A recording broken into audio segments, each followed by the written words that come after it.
Yeah, everyone, this is Thermites, and this is Weekly Shonen Jump for the week of August 29th, 2021. On the cover, we've got Tokiyuki Hojo from the Elusive Samurai. Uh, I'm excited to see this cover, in the Japanese version, but I don't think it's going to be anything that special. I'm way more excited to read the Elusive Samurai, because if it's got the cover, it almost certainly also has a color page, and, the art is so good most of the time, whereas, this is, don't get me wrong, this is, fairly well detailed, but it doesn't seem like it's going to be that impressive. He's just going to be in a, nicely patterned outfit. But he's doing the, Buddha blade pose. I love it. I mean, I could just watch pictures of Tokiyuki all day. He's so good. God damn it. Anyways, this, as you can probably tell from the number of tabs I have open, this is going to be a pretty packed one, because we've got all the stuff in Jump. We've got this special One Piece one-shot, which is, it is just, I believe, the chapter that is the ending of Alabasta. But, I put that right at the very end before me and Roboco. Just because, I'm curious about it. If I feel too tired, I might just not do it, but we'll see. I also do have, actually, the volume that this is based, or, the volume that has the physical chapter, but, because all of One Piece is on Jump, if you have a Jump subscription, I also have just the original chapter up here, so I might just, side-by-side them. I did that a bit for the Mihawk chapter that Boichi covered, and that was fun. That was kind of interesting, so might do that again.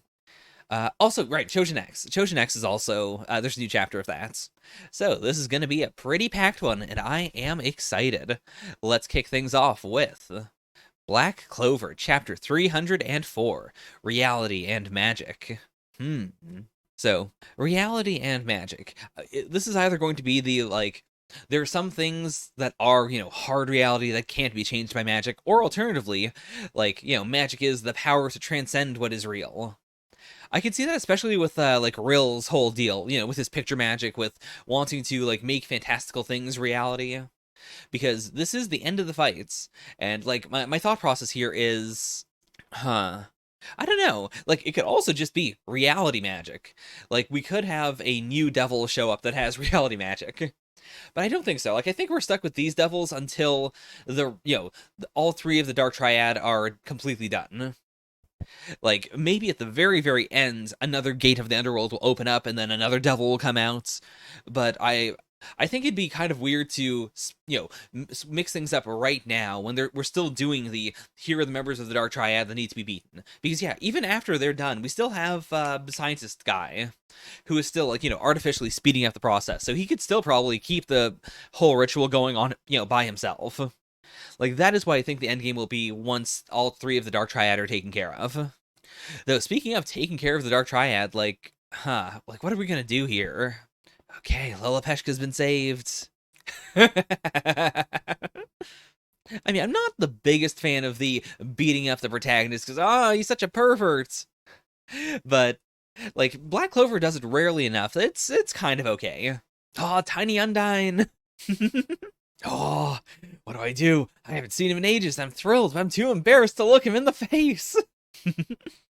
That's also why I'm not too tired by this. We have had more progression with Noelle. When it comes to tsundere characters where it seems like they will never get it together, they will never say their true feelings, that feels unbelievably tiresome to me. Whereas the fact that Noelle has been moving forward and, Charlotte's moved forward with her feelings for Yami, because I believe Yuki Tabata will resolve all this stuff before the end of the series, I'm also willing to give her more favor. Also, I just like Noelle as a person. 90% of the reason why I'm so annoyed with other tsundere characters and they're, beating up the protagonist is just because I don't like them as people, whereas I like Noelle. This whole arc has been Noelle being amazing. So, she earns a little bit of this. Whatever. Meanwhile, the curse is broken, and yet, now that I'm able to, I don't know how to talk to Noelle.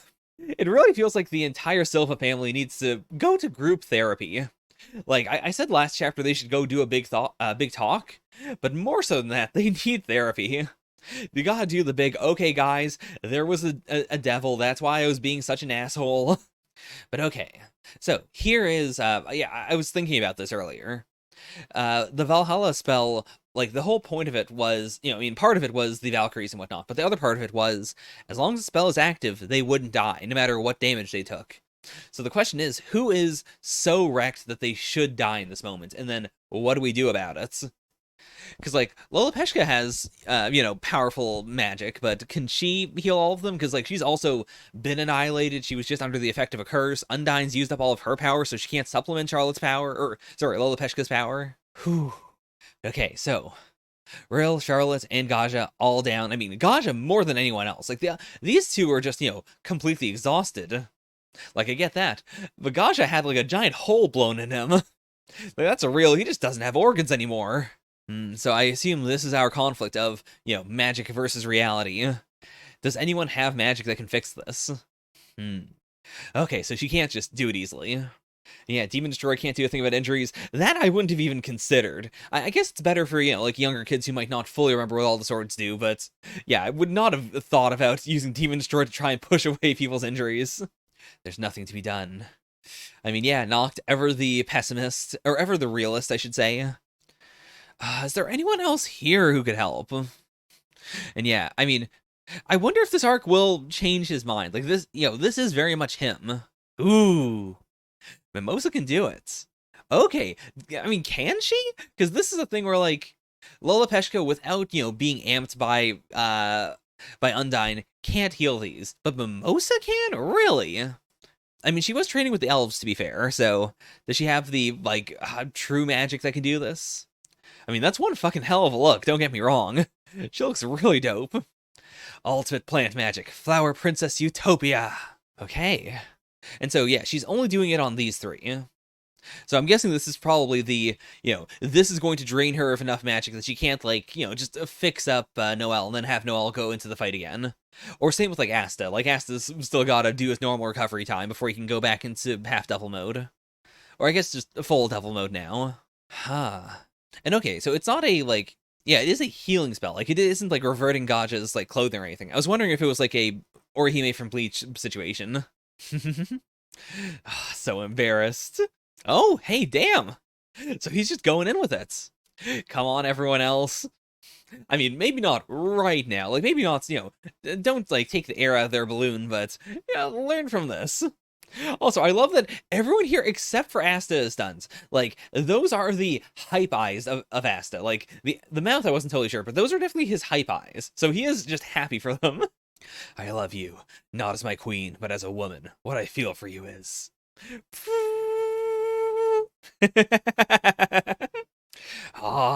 Triad. Oh, is he talking about Asta? He wouldn't be talking about Gaja, right? There's no way.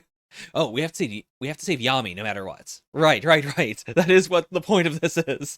Or, it's part of the point. The last one is... So, oh, fuck, what was the last one, actually? I mean, he's got the body magic, right? And, but which was the devil? Like, what was the devil's name? I genuinely do not remember. Oh, it's a dank look. Big bones. I really actually like the, like, segments here. Those look so distinct. Are those supposed to be tails, or are they, like, weird skeletal wings? Or is that all, like, one tail, maybe? Meanwhile, Yuno is here.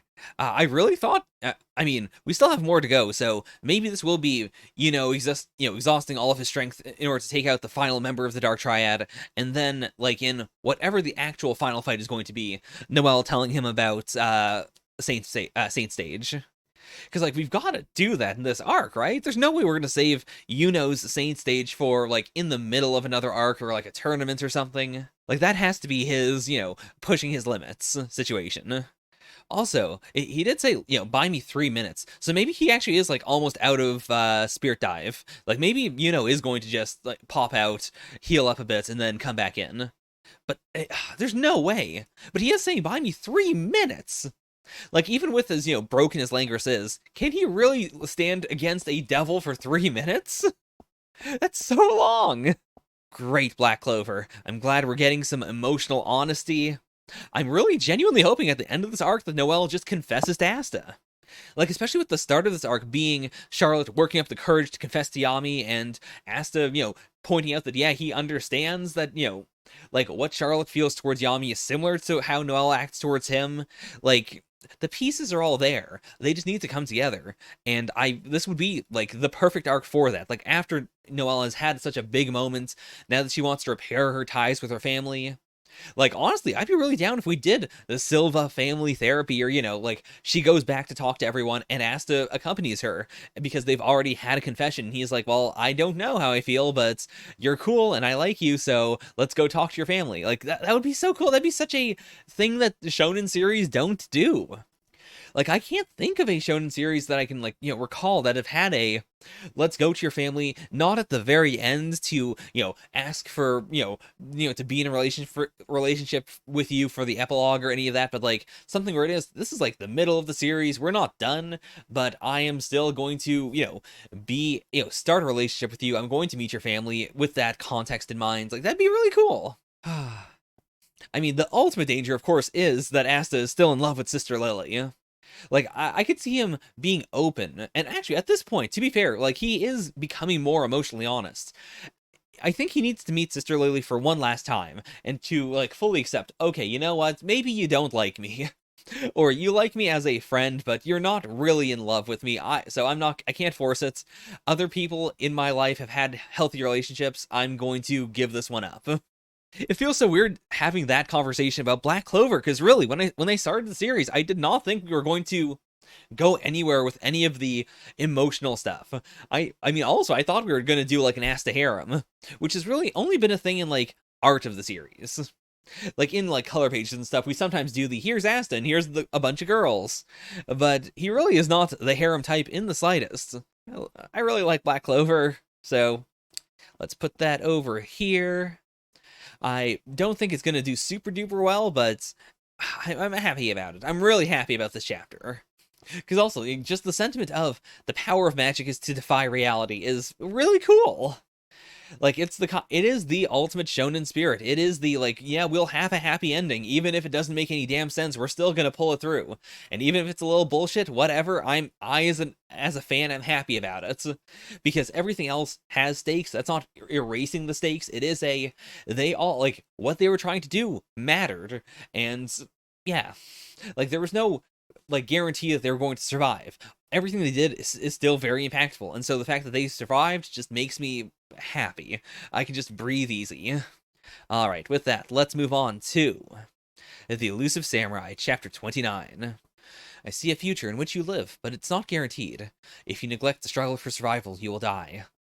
The experience you gain through battle is of immeasurable value. I beg you to stay safe, Tokiyuki-sama. Oh, that's cool. Because that is also a neat thing to, say. Like, I appreciate that the series has this layer of Tokiyuki isn't going to just die randomly. Like, his fate is somewhat preordained, which is the case for most shonen characters. It is by virtue of consuming this series in which they are the main character, you are buying into the contract of they're probably gonna be okay. Because they're the main character.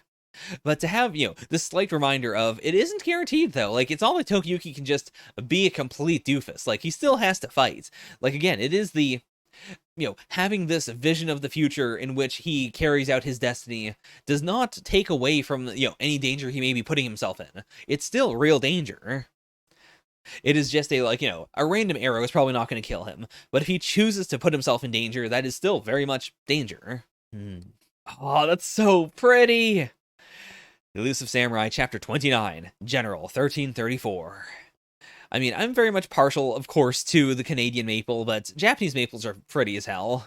And summer's almost over. IRL, we're going into fall. Not sure about the series itself. I doubt the series itself is going to try and adhere to the seasons. Like, the series itself was, in midwinter not that long ago. So I believe it is still winter, actually. Yeah, because we had the ice. So yeah, it's still winter, but I really like this image. It's really good. Like, I'm just a big sucker for fall imagery in general. Like those, like the idea of nature, but it's all red and yellow and orange, and it's not on fire. Like, it has this magical energy to it. It feels otherworldly. And that also very much fits the series. As I said at the very start of this reaction, I could look at images of Tokiyuki just forever. Yusei Matsui has just nailed a design, and also just his ability to draw super ornate stuff is really, really being taken advantage of here. It's amazing. It is a treat for the eyes. Like, the Elusive Samurai is a better visual thing than Black Clover, and I used to praise Black Clover a lot for having that, like, so much of it is very ornate, so much of it is, like, it straddles the line of being a weekly series while also being a feast for the eyes. But, God, the Elusive Samurai manages to just nail it constantly. Like, I haven't enjoyed color pages especially as much since Promised Neverland ended. And I mean, Yusei Matsui is no, Posca, but damn, he's good. So they are fleeing, the Kokushi's army is following. This is, as I said last time, where we are probably going to see more of Tokiyuki's, attack while fleeing strategy. Okay, so we must turn around to stall the enemy at our heels. Oh boy. Non-Bokucho tag, Burning Demon Brigade, Kokushi's Guard. God, that's so cool. Like, I'm really happy that this one, we have one that is not just an individual. This one is, like, the entire group. Like, they're all demons. Okay, so the leader is Wada Yonemaru, whose family has long guarded the Kokushi's territory. He's a loud-mouthed, brutal villain, whose skill in martial arts and intimidating yet forceful leadership demand caution. Oh, cutting right into his head, but not as a, like, I'm going to kill you, just as a, like, I'm gonna slice your cheek. I wonder if he's gonna get his big, saggy cheeks, like, cut off. So, first we will use him, then we'll defeat him. I think it's gotta be a, like, because they're greedy, they might... I mean, they are going to kill all the men, though, but I guess it is going to be because they're going to be distracted, they won't think that maybe the women and children are going to do something? Huh. So, they're trying to do a pincer. We're throwing across a flat area, so we cannot set ambushes, which leads to a disadvantage. Okay. Huh. Okay, so taking this half of the pincer, and instead, I guess it's going to be Genba, actually? Like, if Genba starts, fucking with them, he could, lead them astray, and then they'd be a lot easier to pick off. Or it could be just stall them over here, then attack this group, and then once this group is basically done, then you follow, you come up, you mingle with the women and children, go past them, and then fight this group. Oh, okay. I forgot about this. I mean, it is probably the most wacky ability in the series yet, like, even including the magic. Like Genba's, I can use clay to change the shape of the mask to perfectly impersonate a human face. But yeah, I totally forgot about that. Damn, Montaro. Oh, okay. I took it for a second. Like, oh, okay, I see what it was. It was supposed to be that's also why he was so heavy on the grars. It was I'm going to, fake a pincer move, which still makes sense, but it was okay. They're not taking advantage of the pincer move. They did just, fake the pincer move in order to, pull people away from the main force. Damn. As for Hoshina, despite the fierce fighting, not a splatter of blood touches his face. So not quite as skilled as, the legendary samurai cloaked in white, who, doesn't let a bit of blood touch them at all, but still unbelievably formidable. I feel like we're probably going to work their way up to that myth. Like, a lot of the Elusive Samurai, lives in that realm of fantasy, that realm of, was this really something that happens? So I can see that coming up way later in the series. How's that, messenger? We were strong when resigned to death, and we're strong when determined to live. Aw, yeah. Okay. Cool. So, Kojiro's going on his own, and he's, still using, Tokiyuki's strategies. Like, it is a hit and run, take a look at the entire field, figure out what to do. You, with the incredibly pinched face! I do really appreciate this, though. It's so easy to, I hope these guys don't stick around forever, but it is so easy to look at them and go oh yeah, I can recognize this person because they're so cartoony. It's something that I really wish Dr. Stone had done with the characters that I affectionately call the ICP, because they look like members of the Insane Clown Posse. But they all look kind of generically like that, so it's very hard to pick out any of the individuals. Whereas these are so over the top that it's so easy to figure out what their deals are. How about me? Describe me! Oh, I love this look! But yeah, that is really cool. It shows their flexibility, as opposed to a much bigger army where it's much harder to, have people branch off and keep track of where everyone is, and, you have to do that more. Whereas with something like this, it is a lot easier to just say Kojiro's doing whatever he wants, and then therefore he has the authority to, make his own little party. God damn. I appreciate how messy this looks also because it sets apart a lot of the more, in the middle of combat action from, Tokiyuki's way more clean movements. Like, it makes him feel way more supernatural. Like, in the same way that when we eventually get another Ashikaga fight, like, I guess the difference is that, Tokiyuki is supernatural, but you can still tell what the fuck he's doing. Whereas when you get to Ashikaga, you can't tell what the fuck he's doing in the slightest, and that makes him 10 times more supernatural. I love these gags.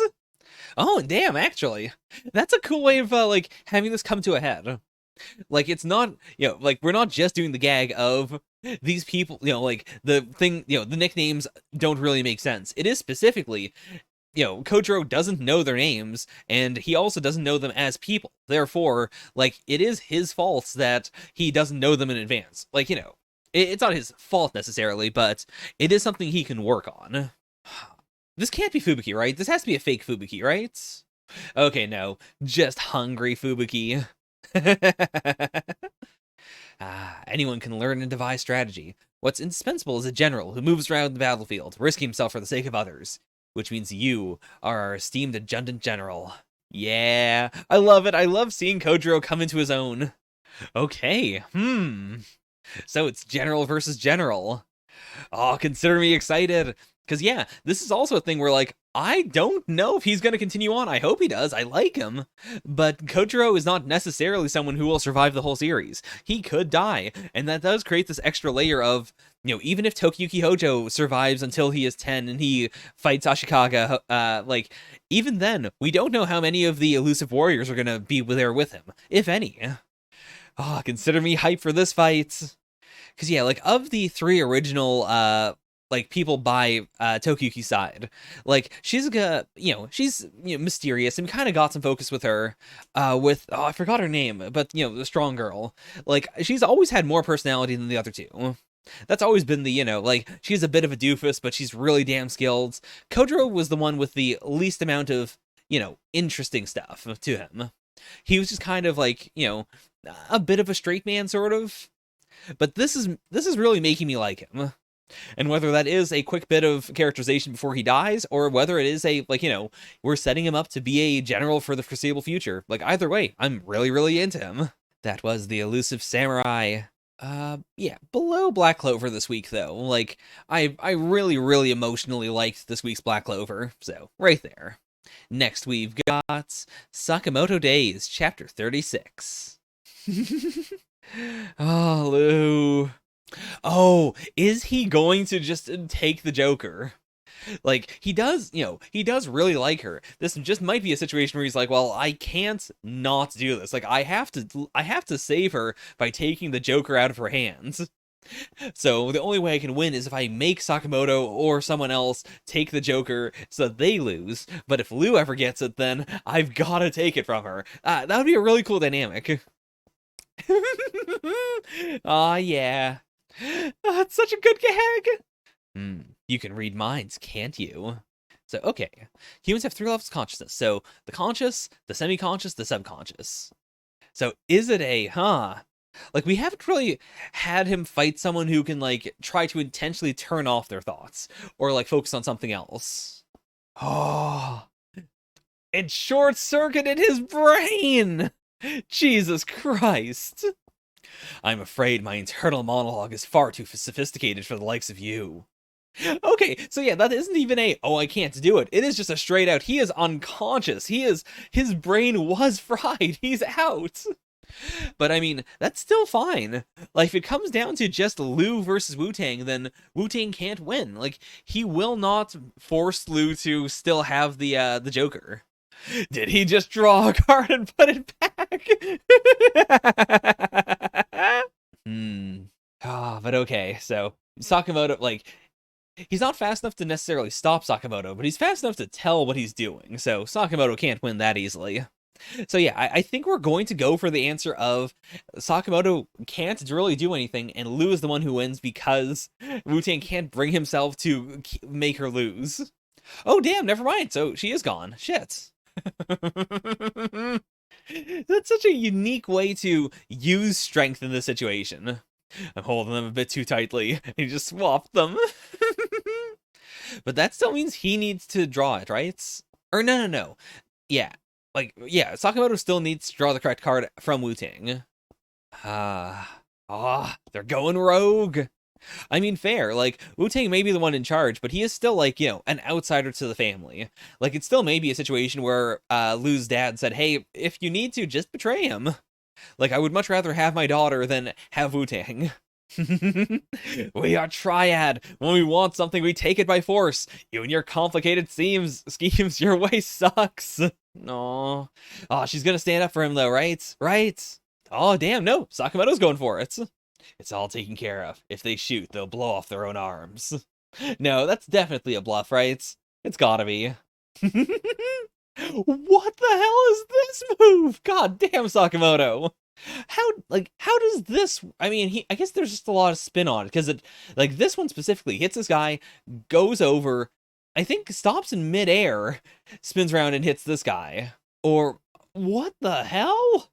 Like, this one makes enough sense. That's bing, bing. This is bing, bing. I guess it also hits this guy and then hits him. But there's no, what is this one hitting? I guess it isn't anything. I guess it is just moving in midair. What the hell, Sakamoto? But okay. So, Sakamoto's won over. I mean, that makes way more sense, actually, than Lu doing it herself.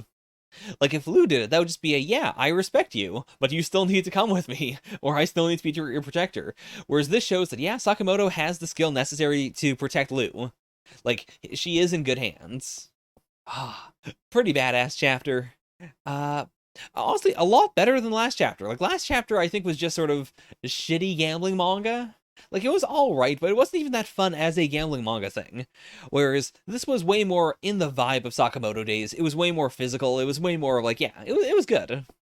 So, with that, let us put that, Elusive Samurai or Black Clover? Where does that go? Like, I don't think this was quite on the level of Black Clover. So, right above it? I mean, this was a good Elusive Samurai, though. Rankings are difficult.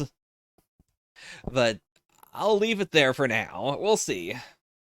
Next, we've got The Hunter's Guild, Red Hood, Chapter 8, Hot-Blooded Debonair. Was last chapter not Hot-Blooded Debonair? What was last chapter named? I mean, we got her epithet last chapter. Oh, wait, no, last chapter was, yeah, it was just the Ironworks. I saw it in the preview. Okay. Cool. So I wonder if we'll get the explanation for why she's so hot-blooded here. Like, is this going to be more debonair focus? Like, I imagine part of this arc has to be, like, in addition to just surviving the training, part of it also has to be, like, figuring out, her, like, what she believes a hunter needs to have, and then playing to that strength, and becoming someone who, she can pat on the back. Also, having the twins here is really cool. Like, this has a very, like, especially with the mouth here, it feels a little like a Dragon Ball cover, I think. Like, just with the, futuristic, but not quite futuristic, very strangely aesthetic machinery. I might be pushing it a little bit. Like, it's not as round as, like, a Dragon Ball thing, but, like, just the heavy, the heavy aesthetic that is very much, it's, this series. It's doing something to me. I like it. Okay, cutting back to here, actually. I really thought we were just gonna cut away forever. Yes, the goal of the red list is the same as yours. However, do not make assumptions. Heck Horlock. Okay, so that's his name. You are not a compatriot of ours. You are a convenient tool we chose to use, that is all. Because you edited the script, adding Dodo and the others, we had to step in and fix the errors you introduced. The more we must adjust the story for coherence, the more the story's characters get yanked about. Interesting. Huh, what the fuck? So, yeah. So the mayor added Dodo and the others, so that wasn't intentional, like, baiting them in. Like, the Hamlet was not meant to be... I assume, like, also the grandmother was not supposed to be here. So, yeah, like, it wasn't that she tricked him, but rather he intentionally, like, went out and, tried to, like, make her believe that she was tricking him. Like, the grandmother. In order to establish these werewolves here, so that one day when he was to bring in Grimm, like, he wanted this to be the kickoff point for Valu. Because they're describing, we have to step in and fix the errors you introduced. Like, all they did was, they didn't even necessarily kill everyone, they just destroyed the village. Or, like, the hamlets. So what the fuck? Oh, also the meta talk here is really interesting because, like, I doubt that this is a like we are genuinely metatextually talking about the manga. I assume this is more of a this is this world is like a fairy tale, and so as a fairy tale, it adheres to some laws. Like this is a narrative in that sense, and we are changing the narrative in that regard. Ha. Grim's no dummy. She'll have noticed for sure. If she reports to the guild, they might even find out about the hamlets. So what the fuck is going on with this hamlets? Like, from the way they've talked about it before, it also does imply that, like, it isn't just this was all set up in order to make Valu the hero. Like, part of that is definitely true, but it seems like something is also going on with the hamlet itself, but I don't know what that would be. Huh. Yeah, because also, like, adding Dodo and the others implies that, he was, like, training Valu, but adding Valu is not editing the script. Like, Valu is going to be in the script no matter what. It's just that he is not, Valu is a false hero. He is not, the true hero, but he's still not an edit. Like, he was always meant to be there then. I might be thinking, like, I'll read the chapter and then probably come back to this. You could have outlined that scene in a dozen different ways. Why push it forward that way? All you did was waste precious page space. Seriously, Mr. Mayor, what are you trying to do with this story? Huh. Yeah, so if Grimm reports whatever's going on with the hamlet to the guilds, then, like, it's implying that he might, like, not that he might be in trouble, like, he has faked his own death, but rather, like, whatever he was intending to do at the hamlets. Huh. But, like, getting rid of everyone from the hamlet is not a problem. So maybe it's like an artifact or something? Like he took something, he hid it there, and then it was just implied by the red list, like, okay, we're not going to approach the hamlet because you're doing something there. We'll leave it alone. And then they had to interfere once he lured 3 werewolves to attack the hamlet. Because, yeah, like, if that scene, like, I have to assume that scene is Valu's backstory. It is, the call to action. It is him leaving the hamlets. And there are a bunch of different ways that could have happened. But by having it be so werewolf-focused, and then having 2 members of the Red List have to come in to try and fix things, and in doing so, like, push him even further. I have to guess, like, narratively speaking, it must be because he wanted to, like, set the ceiling for the world super high. Like, he wanted Valu to understand, like, how powerful things could get. So he wouldn't just, like, be fine with being a low-level hunter who, like, kills off werewolves but isn't doing anything about, being as strong as Cinderella or, Big Daddy Werewolf. Like, this creates an immediate, they destroyed the village, or they destroyed the hamlets, therefore, he has to be setting his heights that high. Huh. Okay, so golems exist as a thing that people can just use. Okay, Bonkers is in here. 4 candidates are assigned to a room, but each of us had our 3 roommates drop out. So, okay, cool. Meriopios. This seems like a wacky character. So he has a fear of leftovers. He's got a lot going on with him. But okay. And then also, the fact that they're just living with Bonkers is really weird. Like, not bad weird, just like, I was not expecting him to be that close to them. But okay, are we gonna get some roommate life? Gonna get some dorm experience? Okay, barely 3 weeks left until the debarkation exam. So we've already gone, like, over 2 months. God damn. So if you fail, it does, like, you can't even take a boat and leave. If you fail here, you do have to just stay on the ironworks and get stronger. To be fair, that also explains how the twins got so damn strong. Like, if they got all the way to the island, failed, had to go all the way back, training the entire time, and then they've still been, like, working adjacent to the guilds. I can see why, like, after having all that hell training and also knowing what the training is like, that they've gotten strong enough to hopefully be able to do the pass this time around. Okay, so they do come up with a new one every single time. I'm so curious about this guy now, because, yeah, I wasn't even thinking about it, but yeah. Like, Mario is, like, he's really neurotic, but he has to be strong enough to survive all of this every single day. And he has, like, the willpower to stay here this whole time. Like, really curious to see what his deal is going to be now, because, yeah, like, even his frame looks very slight, but it can't be. Like, he's got to have some fucking muscle on him. Huh. And the test is so harsh it makes the last 3 months look easy. Damn. This time it's cops and robbers. Okay. And yeah, I guess, yeah, because he lived in Hamlet his whole life, he wouldn't know about cops or robbers, most likely, let alone the game. Okay. So, some sort of handcuffs? You all will be the robbers. The cop, of course, is me. Oh, so it's a game where you have to beat her. This is also tag. Truly, the most shonen game, the most weekly shonen jump game, rather, is tag. And okay, so you can, like, still scrap with her. You can even be beaten by her. But as long as you're not cuffed, it's fine. I love it. I love that these two are, like, that it isn't just Valu who doesn't know what the fuck is happening. 2 hours! Also, everybody who's in jail at the 2-hour mark fails. Could you break out then? Like, I feel like that's going to be part of the twist, is that even if you are jailed, like, Valu might lose and, you know, go to jail and then just have to break out right before the two-hour limit is up. But I'm guessing it's mostly just going to be a run as much as you can for these 2 hours. Use everything you've learned these last 3 months and show me you've got what it takes. This is a really good way to, like, to show off what they've been doing these last 3 months without having to actually show those last 3 months.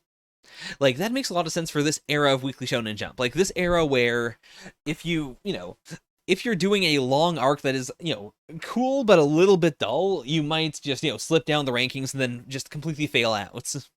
Only one cop makes it too easy. I'll join in. Oh boy. Okay, damn Grim.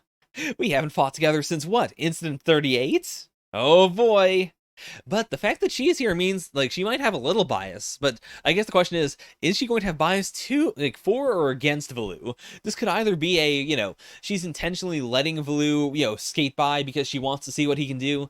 Or it could be a, I'm going to intentionally try as hard as I can to make sure you go to jail in order to see if you really have what it takes. Oh shit, also, they've been whittled down to 30 people. That also makes it very hard. Like, there's not a whole lot of fodder. Like, if you are hoping for the cops to be fighting other people, like, there's not a whole, like, that many people. Okay. So, I guess this is the classic, the exam has to be interrupted. Target is Kraken class, C butterfly number 13, a tidal manta ray. Damn. So do they fight that thing? Or is Debonair just going to say, you know what? We're still doing cops and robbers. We're doing cops and robbers while this is happening. I could see that. I could see that being the case. I'll handle this. Okay, so she's just going to punch it out. Debonair is like me. She was cursed with a witch's hex. So that's why she has that epithet. Her body emits scorching levels of heat, burning all around her. But after an insane training regimen, she managed to subdue the curse. Gaining control over her body's heat, she turned her curse into her biggest weapon. God damn, what a look! Like, I really actually like how, like, you have the big, like, you know, blast furnace boiler-like bulges here. Like, it gives her this exaggerated muscular look. And honestly, like, in pure aesthetics, I think that it really matches well with her having the big boobs and the big, like, hips. Like, she has this really curvy design with her arms now. Is she gonna just cook this Kraken? It's only out on the open sea where she can use her power to the fullest. Okay, oh boy. Okay, back to the exam. Fight me. Oh, that's so cool. That's such a cool way to, like, immediately set up how scary this is gonna be. Not that she's going to intentionally cook them, but still. Like, I imagine a big part of it is going to be that she's going to constrain her heat and mostly just use her speed. But even then, I love this. So far, this is one hell of an exam arc. Like, we're about to read, next is, yeah, Neru. Neru's also kind of doing, like, an opening exam. So it's actually a very easy, like, it's very easy to compare these two series right now. And right now, like, I'll say what I want to say about Neru when we get into that one, but Red Hood is killing it. This is so good. Like, as much as I love the Chunin exams in Naruto, they also take a fucking long time. It's the kind of thing where I think, like, I like the Chunin exams a lot. I still think that's one of the best arcs in Naruto, like, even counting all the later stuff. But at the same time, I feel like if the Chunin exams, just as is, were running in Jump right now, Naruto would have been canceled.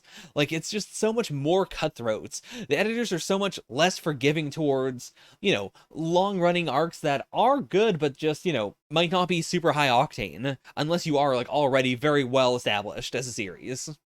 So, yeah, this feels like the perfect way to do this for Red Hood.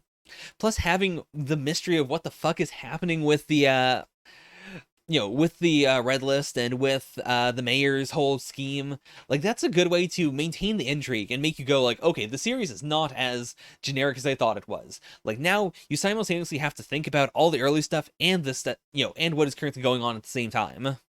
It's a really good way to add complexity to the series this early on and make people talk about it, get people buzzing. But yeah, I'm curious to see what Grimm has figured out here, and whether she is going to report it or not. Like, I mean, is the axe even made of wolfonium? It might not be, like, especially with, like, the runes on it. It could just be some other magical axe.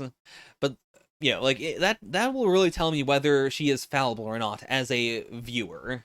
Because it's also possible that whatever is going on, she may have not figured it out. Like, it could have totally, swooshed right past her.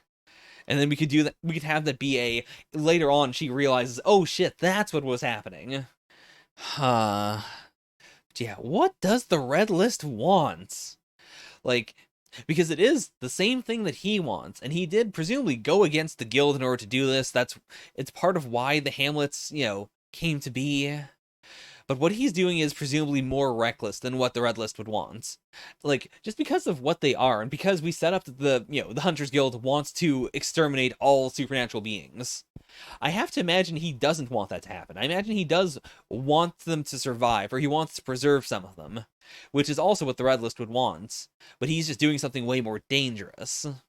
Like, that would also make sense with the, like, we want someone who, like, maybe a hero who has been destined, someone who is going to cull some, like, maybe some evil monsters, or, some monsters that are hurting other monsters, but we don't want him to be setting his sights as far, as high up as the strongest members of the Red List. Maybe it'll be something like that. Also, like, we have Grimm and now Debonair who have been cursed by witches, and they have, like, interesting gimmicks relating to that.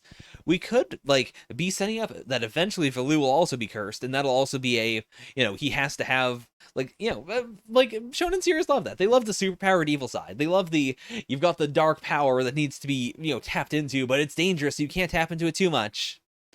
I could definitely see that happening with Valu. I could see him having a, like, not a werewolf mode now that we've opened things up to other beings, but something like that, where it is he's got the monster side as well.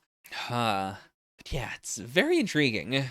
If anyone has any interesting theories, because I don't, like, go on, like, I don't look at, like, other people's theories that often. I try, I'm worried about, just being randomly spoiled by leaks or whatnot. So if anyone has some interesting ideas, especially now in this current, like, short era of me not being able to stream and talk to people as I'm reading these chapters, do let me know. Like, post on the server. I'm very interested in what other people are thinking about, like, this whole side plot. Man, Red Hood is good. It's way better than I thought it was going to be. I'm so happy. So with that, I mean, I really liked this week's Elusive Samurai, though. But, I mean, I'm going to be thinking about this way more than I'm going to be thinking about this week's Elusive Samurai, so that, at least, I might put it above Sakamoto. Like, right below Black Clover, though. I don't know. Like, this Black Clover was... Yeah, this is still not as good as Black Clover. Like, this was a really good chapter. It was very much a big sigh of relief, so that, yeah, it should stay there. That is Red Hood. Next we've got Neru, Way of the Martial Artist, Chapter 7. Speaking of exams and exam arcs and trying to get into a place. Okay. So it is a, like, yeah, it's not just that he's, taking this horse and, just kind of going for it. He does know how to ride a horse. He did used to have a horse, even. Skill 7, Girl Alert. Oh boy, what does Girl Alert mean in this scenario? But alright, Neru has rung the bell, presumably he is in. I'm not a big fan of this art, though. Like, it's okay, how do I put it? I feel like the petals here, I don't really like that aesthetic that much. Like, it's using a lot of negative space, which is kind of cool, but I don't know. It's just not my fave. I do like the brushwork on Neru himself, though, and on his friends. Yeah, like Minya Hiruka has just really good, like a really good sense of aesthetics. Like both in the general style of the series, and then whenever they stray from the style of the series and they just do something else, like it always at the very least looks good, and they are like taking chances. Like even if I don't like these pedals, I like everything else about the composition. Okay, damn. So never mind. We're not doing it. Not only were you not first, you barely passed. Shit. Ah, but okay. I want to believe that this is true, that he did mess up the columns. Okay, that's cool. So when they meant like two sets of uniforms, it is like, you know, you can wear this or you can wear a more like traditional high school uniform. Toriichi Hattori and Tomoharu Shoze, as fate would have it, they both wound up in the same class as me. Okay. So what is the ultimate? For each of the 18 skills, there's a school ranking based on your grades and your tournament scores, and nobody's got the top rank in all 18 disciplines. But right now, there are 3 students who could potentially achieve that honor. Jokuro is one of them. Ooh. So, I doubt Neru is going to do that in his first year. What I'm guessing is that what the series is going to be, he tries to do it. He starts challenging these 3. Jokuro might get close, but he might fail on one of them. It might be like Neru manages to be top in 1 or 2 of them beyond Jokuro, and so he also does not manage to achieve the full 18. And then Neru, like the climax of the series is Neru managing all 18. That could be really cool. Yeah, I'm really hoping that, like, how do I put this? It really disappointed me in Shokugeki no Soma that like a bit of the premise of the series was this idea of there are rankings to the school, and it's not that the main characters didn't do really good in the rankings. They did. It's just that by the time they started doing stuff with those rankings and with like being very high up, it didn't really matter. Like it wasn't interesting. It was just like, yeah, that's a thing they are doing, but they don't feel like the characters that originally did that. They don't have that sense of importance. They don't feel like they are legendary in the same way. They still feel legendary. They still feel big and important, but not in that way. Whereas I would really like a school series where the whole thing is just being really good at being in school. I mean, I'm sure Neru is also going to do like tournaments and stuff, but it'd be really cool if the thing he manages to achieve is being then the ultimates. Okay. Long, long ago, back in the time of the public academy that predated Amato, there was one student who did achieve the ultimate. Oh, it's gotta be Grandpa, right? Do you know why I'm telling you this? Who do you think it was? Ah, okay. So again, yeah, I'm very into it. It's a path fraught with peril if you want to follow in his footsteps. And so that is what she wants. Like, she doesn't give a shit about the rankings that much. She doesn't really want to do the tournament stuff, but she is, like, she likes his grandpa, and she is very interested in whether, Neru could do that. Oh, yeah. I love it. I love this concept so much, because, yeah, like, I'm so okay with a series where the whole premise is just getting really good in all these different disciplines and just having arcs that focus on each of those disciplines and, seeing how Neru, in being a very unique person, manages to, blend what he learns from each of the disciplines in order to excel in, each of the others that he hasn't yet mastered. Neru, watch out for the girls. The girls at this school are scary. Watch out for the girls. Those words would come to resonate deeply in my bones. Okay. God, he looks like such a punk. Like, how do you become a delinquent when your teacher looks more like a delinquent than anyone else in the class? As for your assistant homeroom teacher, I wonder if she's a girl you gotta watch out for. This is not, this feels like a let your guard down sort of opening. The kind of teacher who makes the students worry. But okay, so 4 required courses. Each student takes these for all 3 years. So that's Bajutsu, Jujutsu, Ehojutsu, and Ongyojutsu.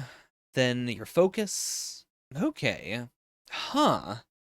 So you do have to choose a focus. You can choose a new focus at every semester, but you're not going to have 18 semesters. So Neru would have to, in addition to excelling in what he is officially doing, he would have to unofficially excel in some of the others. Or I guess he would have to, do way more, tournament stuff in the ones where he's not, actually attending the classes. But yeah, I'm so excited for this. Also, so the departments are projectile department, capture department, spear department, and sword departments. I don't actually know what the Torite and the Mojiri are, but like the Jite, it makes sense. You know, that's the thing you use to like catch a sword. Yeah, I'm gonna have to just write myself a list of all 18 of these so I can like remember them. Okay. Yeah, I'm so like the fact that there are 18 of them, the fact that there's so many makes me so excited. Because like I was very excited for this to be a school series, but to have this additional layer of he has to be good at school and then he has to, you know, be good at extracurriculars for stuff that he's not even doing. Like, I mean, we haven't fully said that's what's going to happen, but if that is what's going to happen, I'm really excited for it. Also, actually, when they said a focus, I assumed that meant like one type of like course. But I wonder if like the focus is just, you know, an entire department. Because that would actually make a lot more sense. Like, that could be Neru, you know, every semester he chooses a different department. Like, even then, like, again, he has multiple years. So it would be a, like, he would have to cycle through them one or two, or, you know, 3 times in order to, like, fully get everything. Huh. So, if she's not glaring, does she need glasses, perhaps? I mean, it could also just be a, she just has an angry face. Nothing makes me madder than being called cute. Really getting off on a bad vibe with her.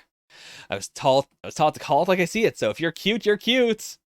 Now he's just doing it intentionally. God damn it. Hmm? What? What happens? Ah, he saw the bra. You know, it's surprising. This is one of the few series in Jump where, like, we are barely seeing anything here. And I do think that is, you know, it's an intentional, like, this is not meant to be fan, or like it's a little fan servicey, but it's not really meant to be. It is more a genuine, you know, he is very bashful. Because like, you know, you could easily have this be the camera is over here and we are seeing her chest, and then, you know, like we're seeing his reaction face in the corner or something. But this does make it feel a lot more like, you know, the intent is not on seeing the boobs. The intent is on the fact that Neru is very, very embarrassed. Huh. Because, yeah, like, the scene is also comedic, but it's very, like, understatedly comedic. It's not, you know, we're not doing the big reaction phase. And it does feel like, I'm really curious to see what the mangaka is going to do with Neru in this situation. Because, like, you know, you can't let your guard down around the girls.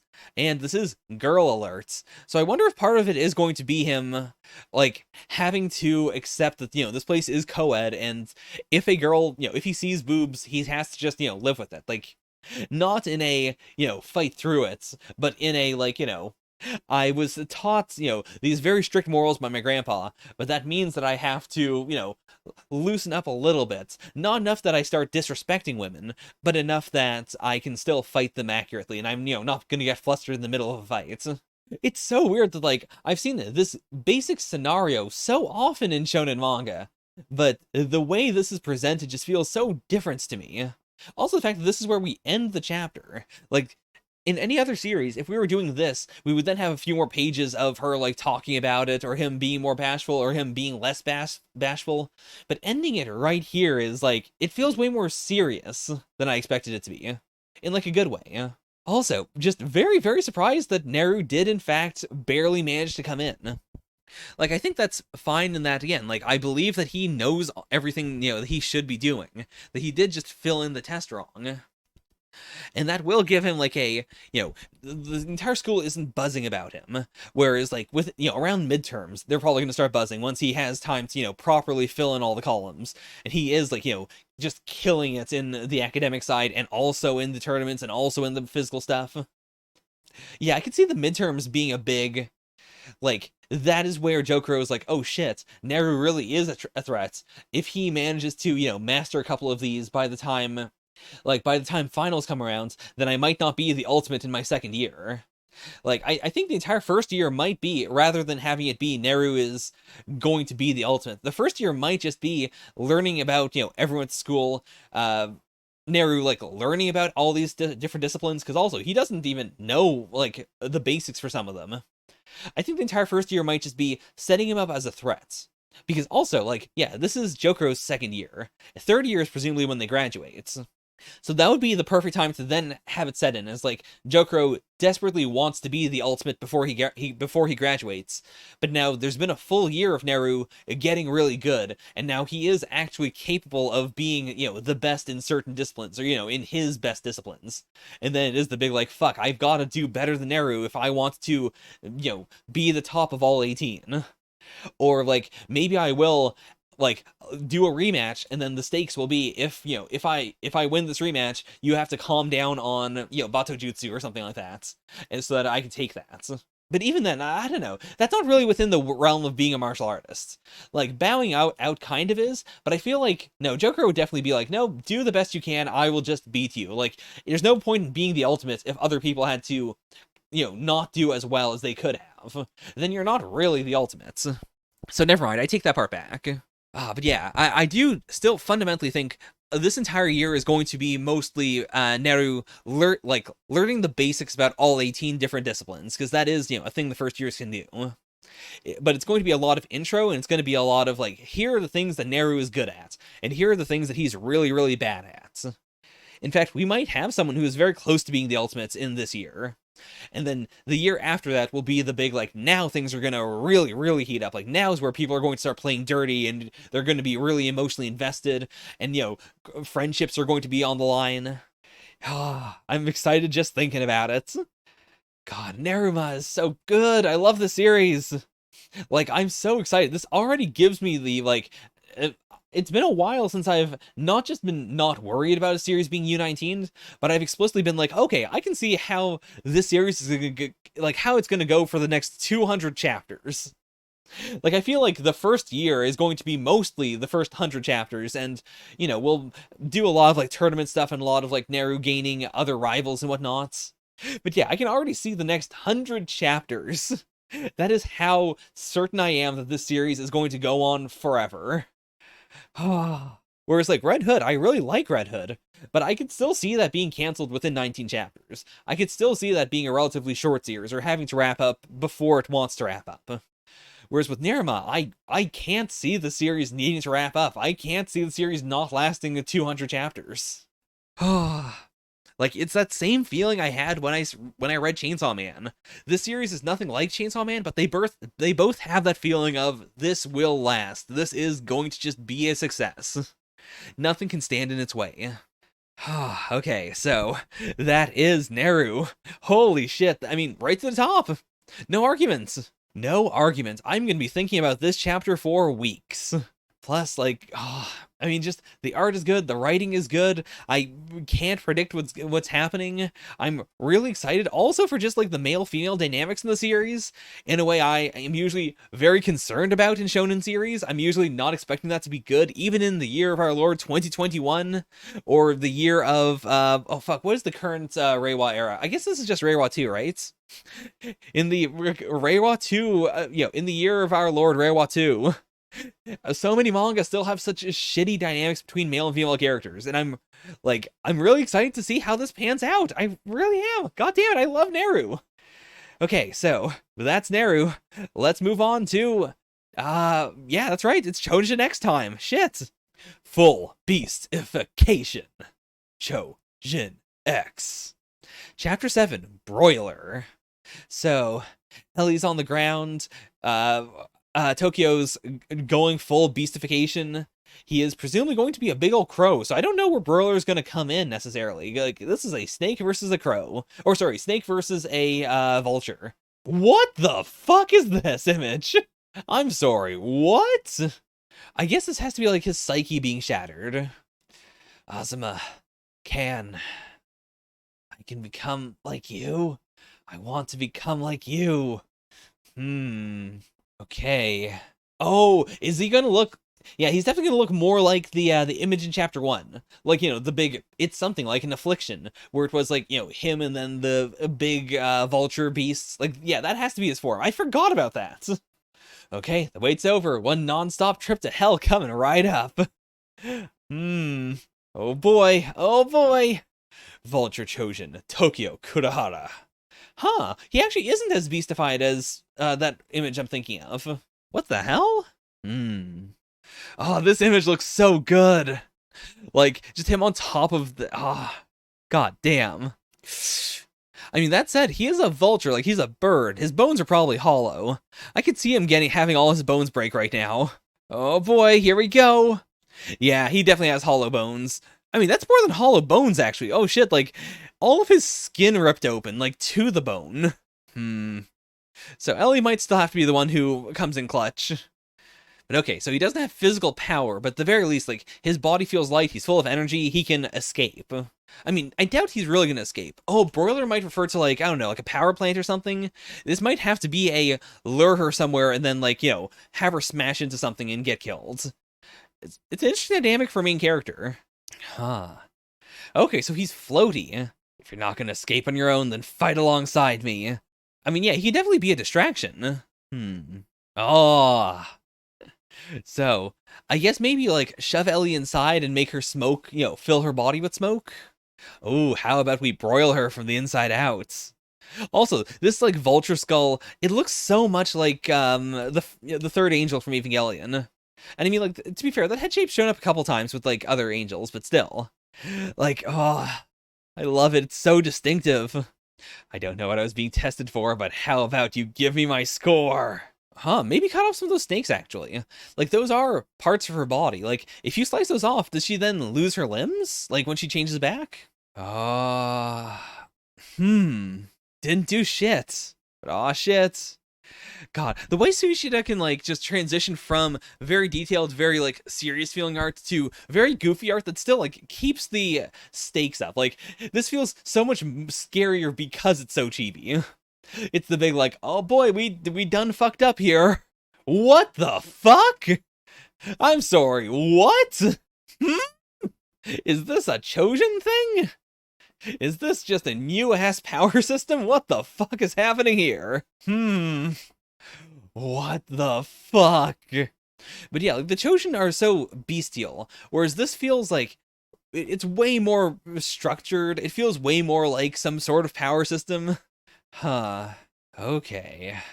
Damn, so that's an immediate, like, this is the difference between someone like this, whoever the fuck this is, and, you know, just, like, random Choujin fighting in the streets. Like, they're still damn powerful compared to humans, but this guy seems to be way stronger compared to them. Zaven Kurahara. But okay, so this also means that presumably, like, they're not going to both be sent to, like, you know, death prison or anything. Like, he's probably going to just get a talking to. Very unorthodox ending, but damn. I mean, the fact that he's, you know, being taken to wherever, like, I'm guessing he's probably going to, like, I assume his parents are probably going to just be told, by the way, your son's a Choujin. Like, I think this might be the end of the him having a secret identity era. What are these two doing? Like, are they controlling the tree, or are they just, like, you know, practicing forms or something in front of it? Because, like, it's twisted in a really weird way. But we don't have, like, any, like, speed lines or anything indicating it's moving. So I'm guessing they might just be, like, exercising or something. Or I guess they are actually they're probably part of this group now that I think about it. This man's face. Okay, this is Yamato Mori, a private organization where you nurture good Choujin. So, okay, cool. So he's an instructor. Like, he's not just, like, I guess he is also the one who protects the prefecture. But he is also an instructor. Cool. It was the sweetest apple I've ever had. But yeah, I highly, highly doubt that we're going to go to, like, alright, now he goes home and he still has the secrets. Like, I'm guessing this is going to be a big ol', now you have to register as a Choujin. Now, like, if you go back to school, everyone's gonna know. But I'm guessing he might not even go back to school. Like, it's probably going to just have to be, like, he gets registered, he trains here, and, like, maybe he'll try to have a normal life, maybe not. I guess we'll see. Like, because, you know, we still need to know what's going on with his friends. But I feel like because of the way he first started off, like, because he wanted to be sort of a vigilante or a hero, I think he's still going to be pushing the limits. But maybe he will also just, like, you know, become a part of, like, the authorities. Or maybe, I don't think he would. I feel like he would want to go back to a normal life. It would be the impulsive, sorry, I have friends, I have to go to school, thank you for teaching me how to, like, you know, unbeastify my face. I think he's going to reject all of this, go back home, and then shit's gonna get a little more fucked up. Also, because, like, yeah, we don't know what happened to Azuma, so I feel like the next arc is going to be, like, he gets registered, he goes back home, he doesn't have a secret. Like, maybe he can keep it a secret from his friends, but not from his family. And then his next big arc is trying to figure out where the hell Ozma went, or if he's dead, if he's been, like, captured. Yeah, there's nothing quite like Choujin X. In terms of ranking, I mean, I can't say I like this as much as Neru, to be perfectly honest, but it is still fantastic. Like, I've got to put it above Black Clover this week. God damn. Yeah, I don't have a lot of extra stuff to say. Like, Choujin X has not been a series where I've got a lot of, like, extra lore to dive into. It tends to be pretty, like, the only question here is, what the fuck is this? Are these Choujin abilities, or is this just something completely different? Because, like, yeah, Choujin tend to be very biological, and this is a, like, this person made a blade and then, like, multiplied it. That feels so not in the span of anything else. Like, even Ellie and, fuck, I forgot his name. But, like, even they are, like, creating smoke from themselves. They never, like, make smoke and then control that smoke outside of themselves. So I feel like it's gotta be something separate from being a Choujin. Or it is like, you have bestial Choujin, and then you have, like, psychic Choujin or something. Like, still superhuman, but in a different sense than you are an animal person. Yeah, because even Ellie is, like, more of a smoke person than an animal person. Like, I doubt she has a bestial form. Yeah, Choujin X is a thrill ride, and I'm just happy to be reading it whenever it comes out. It's a happy little surprise every time. With that, let us move on to Undead Unluck, Chapter 76. I mean, Creed is down one nuke. Like, he can't undecrease the nuke now that it's kind of just, been rendered inert. But apart from that, yeah, I would agree. He is the most dangerous man in this operation. Like, that also makes something like this, where he's got these, all these fucking missiles on his back. Like, that is the kind of thing where, like, that's good for an initial volley, but after that, it's, kind of impractical. But if his ammo never decreases, then it's like, yeah, if he can just do that forever, then you got a problem. In this current scenario, like, yeah, Chikara being able to use Unmove also means that even if he can continuously fire the ones that Chikara's not looking at, like, they're gonna hit a limit where there's so many of them in the air that, he would be drowning in explosives. Like, it'd be bad if any of them went off. But also separately, because he fired that nuke and then it did not undecrease, like, it did actually just straight up decrease, he didn't have another nuke, I'm guessing that as long as Chikara has them in the air, he can't make more of them. I think they have to, like, explode before he can use them again. Oh, I'm so excited. Like, what are they gonna do here? Like, apart from what they've already done. Because it feels like if they just, gave him a hard chop to the neck, he could be out. But there has to be a second stage to this fight, right? It can't be this easy. Oh, stun grenade. Okay. Oh, god damn, Creed. That's a smart-ass move. But then again, like, I guess he can fire out of the, like, holes here, but that really limits what he can do, right? Oh, fuck, his eyes. Jesus. Creed. Oh, I mean, yeah, now what the hell do you do? This is what undecrease Creed is made of. And okay, these are also, like, yeah, he is saying this to try and get to top, but also, this is a good, like, like, reading of the whole situation. So that's his ethos. It is the, like, if you're gonna master your ability, you ought to complete the process on your own. I mean, what can they do to change the odds here? Like, what can Chikara do now that he doesn't have eyes? But okay, I blinded you and you can't keep your legs steady from the pain. Now your ability is dead in the water. But okay, I mean, what do you do? Does Top just skedaddle with him? Like, what can you possibly do here? He said if that we trust one another and bring out the best of our abilities, that we'd be the strongest duo around. I mean, all I can think of is that Chikara, like, used Unmove in order to, like, stop his eyelids from going into his eyes. That's all I can think of. That, like, he closed his eyes, used Unmove to make his eyelids, non-moving. And then Creed, like, what Creed did was he just, like, caused his, the area around his eyelids to bleed rather than actually poking out his eyes. Like, I have no other idea as to how they could possibly get out of this one. You don't get it, do you? Entrusting your life to someone else terrifies you. God, also, like, for how little Chikara focus we've gotten, I really appreciate that every time we have gotten him, it has been a, not a necessarily big moment, but a moment that makes me understand him a bit more. Like, there's been no wasted time with him. which is really nice. Like with the other members of the Union, they've been around since like chapter 2, chapter 3. So, we've had a lot of background. Whereas with Chikara, he's been around for not as much time. So, like, having all this extra, like, getting all this extra sauce with him makes me like him so much. Especially since he might not be in the next arc, like, in the next loop, I should say. I feel like Andy and Fuko are going to put together the Union, like, with most of the characters we know now. I don't think, they might add Rip. But I feel like a lot of, like, someone like Chikara, for instance, like, if they don't have an 11th seat, I feel like they're going to just, like, keep an eye on him, but he'll be off to the sidelines. Like, they're not going to tap him until it's, like, absolutely necessary. I mean, even then, he might just not be a negator in that timeline, actually. Like, if the previous Unmove is still around, and they never die, then he would still just be around, right? Like, Chikara would just be a normal guy, which makes it even more important for him to have more characterization here.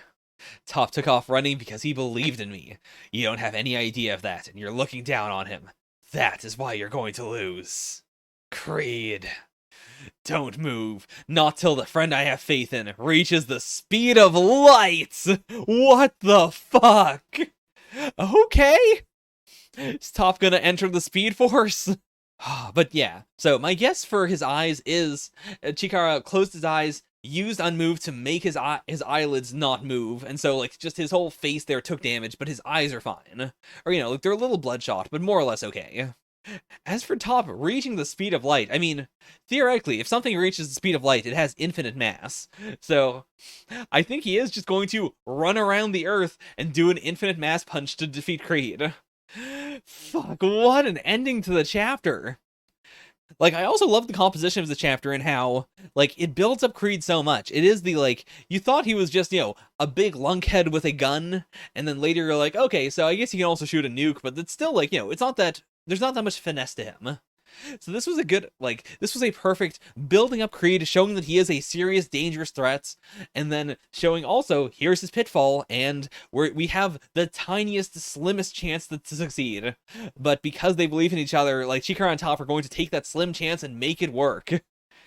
Oh, God, I love Undead Unluck so much. Oh, this was such a visceral chapter. Like, I don't have a lot to say about it, and I doubt it's going to be super high. It's probably not even in the top 3 this week, to be honest, but I'll put it above Black Clover. Oh, actually, no, I won't. I really liked this week's Black Clover, so I'll put it there. God, some real tough competition. But yeah, gotta keep it there. With that, let us move on to Dr. Stone, chapter 208, Science Transcends Humanity, featuring, of course, our 3 favorite characters, Taiju, Yuzuriha, Magma! What the fuck? What is this trio? Did they look at his hair and mistake him for Senku? What happened? But okay, Science Transcends Humanity. I mean, this has to be a programming thing, right? This has to be the, like, like, before we set up the, like, we have, a basic adding machine, and this can go up to, like, 108, but it wasn't that good. I feel like this has to be the chapter where we're like, okay, now we've added even more of the, donuts together, and now for the first time, like, even if you know really good mental math, like, I think this is going to be the Senku fighting the machine. I think this is going to be, like, seeing how fast Senku's brain works. And then, like, having someone else work on the machine, like, whether it's, like, it might be Taiju, it might be, I guess it might just be, fuck, what was his name? Math Man.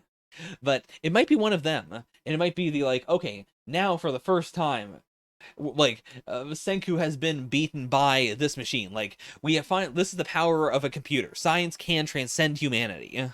Sai, that's right. So I think that'd be really cool if it was like a Senku versus Sai duel, in order to show that, yeah, like, this is why Sai is so excited about computers and about programming. It must finally be time for smartphones, right? He loves smartphones. What a trio. Oh, so capable. Okay, right, Magma is here. What is the Taiju Yuzuriha Magma trio going to do here? Like, it's so weird that that can't just be a random, we just drew this. Like, I feel like it's gotta be tied into the chapter, but I don't know how or why. But, launching from the Earth to the Moon is like trying for a death-defying hole-in-one in golf. To get the trajectory rest, yeah, like, they need a real computer. The winning team gets 100 million Dragos. Oh boy, here we go. So that's it. We gotta motivate the Scum Squad. Huh, time to make some memory. Man, this haircut looks a little too ICP for me. You can't start mixing up the American military and the ICP. It's gonna be so hard to keep them apart. Like, the ICP are all under 18 theoretically, but they sure as fuck don't look like it. And then these are all adults, but they could also be 18 in Boichi's art style. Who knows? Without memory, a machine has no way to remember numbers, which leaves us unable to perform complex calculations. So yeah, circuitry that thinks and circuitry that remembers.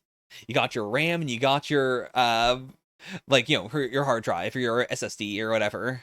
Okay, we save data using magnets. So you take the iron oxide, zap it, so that's how you make a magnet. Shoot the current the other way. Okay. Huh. But then how do you read that? Like, I understand it in programming terms, but... Huh. What the heck? I don't think I've ever seen something like this before. Say you want to save to this magnet. It's in column 3 in row 2, so you just send the electric current through those wires. Okay. Really? Space shuttles and F-15 fighters once used this method. That's really cool. Holy shit, I've never seen this before. Oh, I wish we had a name or...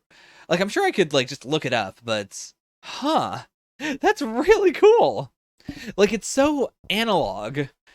Like, it's so analog, but it still does use, like, you know, like, the principles of... Yeah. That's so cool. Oh, can our horny gal manage to do that? So, the 200,000 is for the donuts that need to be wrapped in wire. As for the magnet weaving work... 30 million! Oh boy! Oh boy! Jesus Christ. Oh boy! So, okay. Pen wire to shape numerals. Oh, okay, yeah, I've seen these before. Oh, this is gonna be so cool! Because, yeah, it would be the, like, you know, you save all those numbers, and then you show them up on there. But how do you do, like, the input and outputs?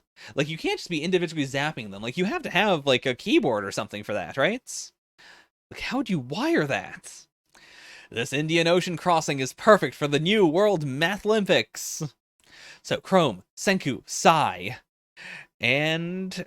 Like, someone's got to be using the computer, right? So maybe Taiju. That'd be a really cool, like, even Taiju can do this one. Competing remotely all the way from Corn City, Magma! But yeah, this is going to be the ultimate. Magma, using the power of a computer, can beat Chrome, Senku, and Sai all at the same time. So that's the 100,000s, millions, billions. So 827,401,136,058. To hear that from Magma of all people, like, that is the ultimate. Computers could do anything. Ah, the fearsome brains on our side were outdone in an instant. And also, I mean, to be fair, he said that, and then, you know, Sai immediately said, yeah, he's right. Like, I can double check it. I'm done right now, like, you know, a second or two after. But still, like, that's a clear, you know, offloading the weight of doing all that work, you know, from someone like Sai onto just anyone. Like, anyone can do that. Oh, that's so cool! They got a calculator. Senku Intelligent 1. Yeah, because this is no longer, like, these are no longer rockets or something. Like, the Senku Intelligent brand is for computers. There's also just so much stuff like this where I'd be so curious to, like, see a Dr. Stone exhibit where they make some of this stuff. Like, probably not by hand. I'd hope not by hand. But, like, the aesthetic of this is so cool, and knowing that they did research this and that, you know, this would, you know, work exactly the way it does in universe. Like, it is the ultimate cool shit that feels like fantasy, and you read it, and you still don't fully believe it can happen, but then you go to an exhibit and you see if for real, like, God, science is so fucking cool! Yeah, that's a major milestone. They've got a computer. It may just be a calculator, like Jest, but it's a fucking computer. Something made from scratch by people can end up transcending the human mind. That's a reason to get excited. But okay. So yeah, that was just a few thousands. So they can still scale up. They have to scale up a lot more before they can get to, you know, a space flight level. Oh, you'll be paid via direct deposits. We need a way to record and calculate people's balances. But okay, got a bank as well. Capitalism moves forward. Also, what do you mean we want 100 million Dragos? I mean, I guess it is just like this whole team want it. But I'm surprised Magma isn't saying I want 100 million Dragos. It's me, it's mine. But it is, yeah, it is the team. Ah, man, this is so cool. So we now have digital finance. Oh boy, when are we going to get to Bitcoin in the Stone World? When will we get to all the machines don't work because they're all mining Bitcoin? Sorry, Senku coin. I mean, depending on how far the series goes, I could see the eventual Senku topples re-squeeze economy by inventing Senku coin. But for right now, holy shit, it still feels wild that we have a, like a calculator, and that we have seen everything that has led to this point. Like, this is exactly what I wanted from Dr. Stone. I still don't 100% like understand how they were able to read it. I mean, I guess it is just like you save it to this, and then it, like you save each set of numbers to this, and then yeah, I still don't like. There's a bit of stretching there that like I accept that it works, but my brain doesn't fully get it. But that's a thing I just have to research later. But still, like, just this visual, like seeing that and then seeing that that is a thing that F-15 fighters once used is so cool. It's so like you see stuff like this and you think like, yeah, the space shuttle must have worked by magic. Whenever someone says the smartphone you have in your pocket has more processing power than all, everything that NASA used in order to send the first space shuttle in space. Like, you can say that, but the closer you get to actually understanding what that means, the more absurdly amazing it is. Like, that is the fantastical science of Dr. Stone. No matter how, into the weeds we get, it still keeps on feeling magic to me, and I love that. Oh, God, kids reading Shonen Jump, nowadays are so lucky to be able to read Dr. Stone. God, I wish I had Dr. Stone when I was a kid. But the second best thing is having Dr. Stone now. With that, I mean, from the high of it, I want it to be number one, but I can't genuinely say that. I really love this chapter, but I cannot say it was better than Neru to me. Or am I missing Undead Unluck? No, right, it was number 4. I think I'm gonna put this above Black Clover, below Choujin X. Because, like, this was really cool, and it's something I'm going to be researching, but in terms of, like, character impact, there wasn't that much character impact. It was more of a just, here's some cool science. Like, here, yeah, which is completely valid. It is something that I'm happy exists. Like, the feeling that a good science-based chapter of Dr. Stone gives me is unlike anything else in Jump. Like, because it is real science, because it is this jumping off point, because it is this, like, I'm really curious about this in real life in a way that so many other series don't. I mean, I might just put it above Choujin X. I mean, I've got to, right? I'll put it below Neru. Like, Neru and Dr. Stone are the two I'm going to be thinking about all week. No doubt about it. Okay. Okay, we gotta move on. Next is My Hero Academia, chapter 324. Ooh. So, we're seeing little Ochako, we're seeing her parents, we're seeing this guy. Huh. I always loved seeing happy people. So, she's up there, she's on the roof and screaming into the crowds. What is she thinking in this moment? Like, how do we get across her feelings? My parents always looked so exhausted, which was painful to see. And when I saw heroes in action for the first time, my gaze went straight to the faces in the crowd. Okay. That's actually an interesting, like, perspective we haven't had in the series yet. Like, not the person who looks at the hero and says, I want to be like that. Not the person who is being saved, but the person looking at the people who are looking at the hero. Because, yeah, like, that is the focus of this. This is her standing up there looking at everyone in the crowd and thinking about them. Like, she's doing this for Deku, but she has empathy towards them as well. You want us to look at him, so what? Heroes are the only ones coated in that filth, so give him a moment's rest to wash away the grime. Right now, Uraraka is fighting. For you, of course, but for everyone else, too. I always loved seeing happy people, fighting for our right to smile again. But yeah, she's being real about it. We're all gripped by that same fear and unease. We're all neighbors here, including him. When a hero is hurting, when heroes are hurting. And yeah, I would see that, like, as a parent, I would be the one going like, why are you looking at them? The heroes are over there. Why aren't you looking at the heroes? But yeah, they're pumping them up. They're showing their appreciation. Please lend him your strength so we have a shot at smiling together in the future. And she says smiling, and she thinks of Toga. And Toga's whole speech there about like, don't I have a right to smile as well?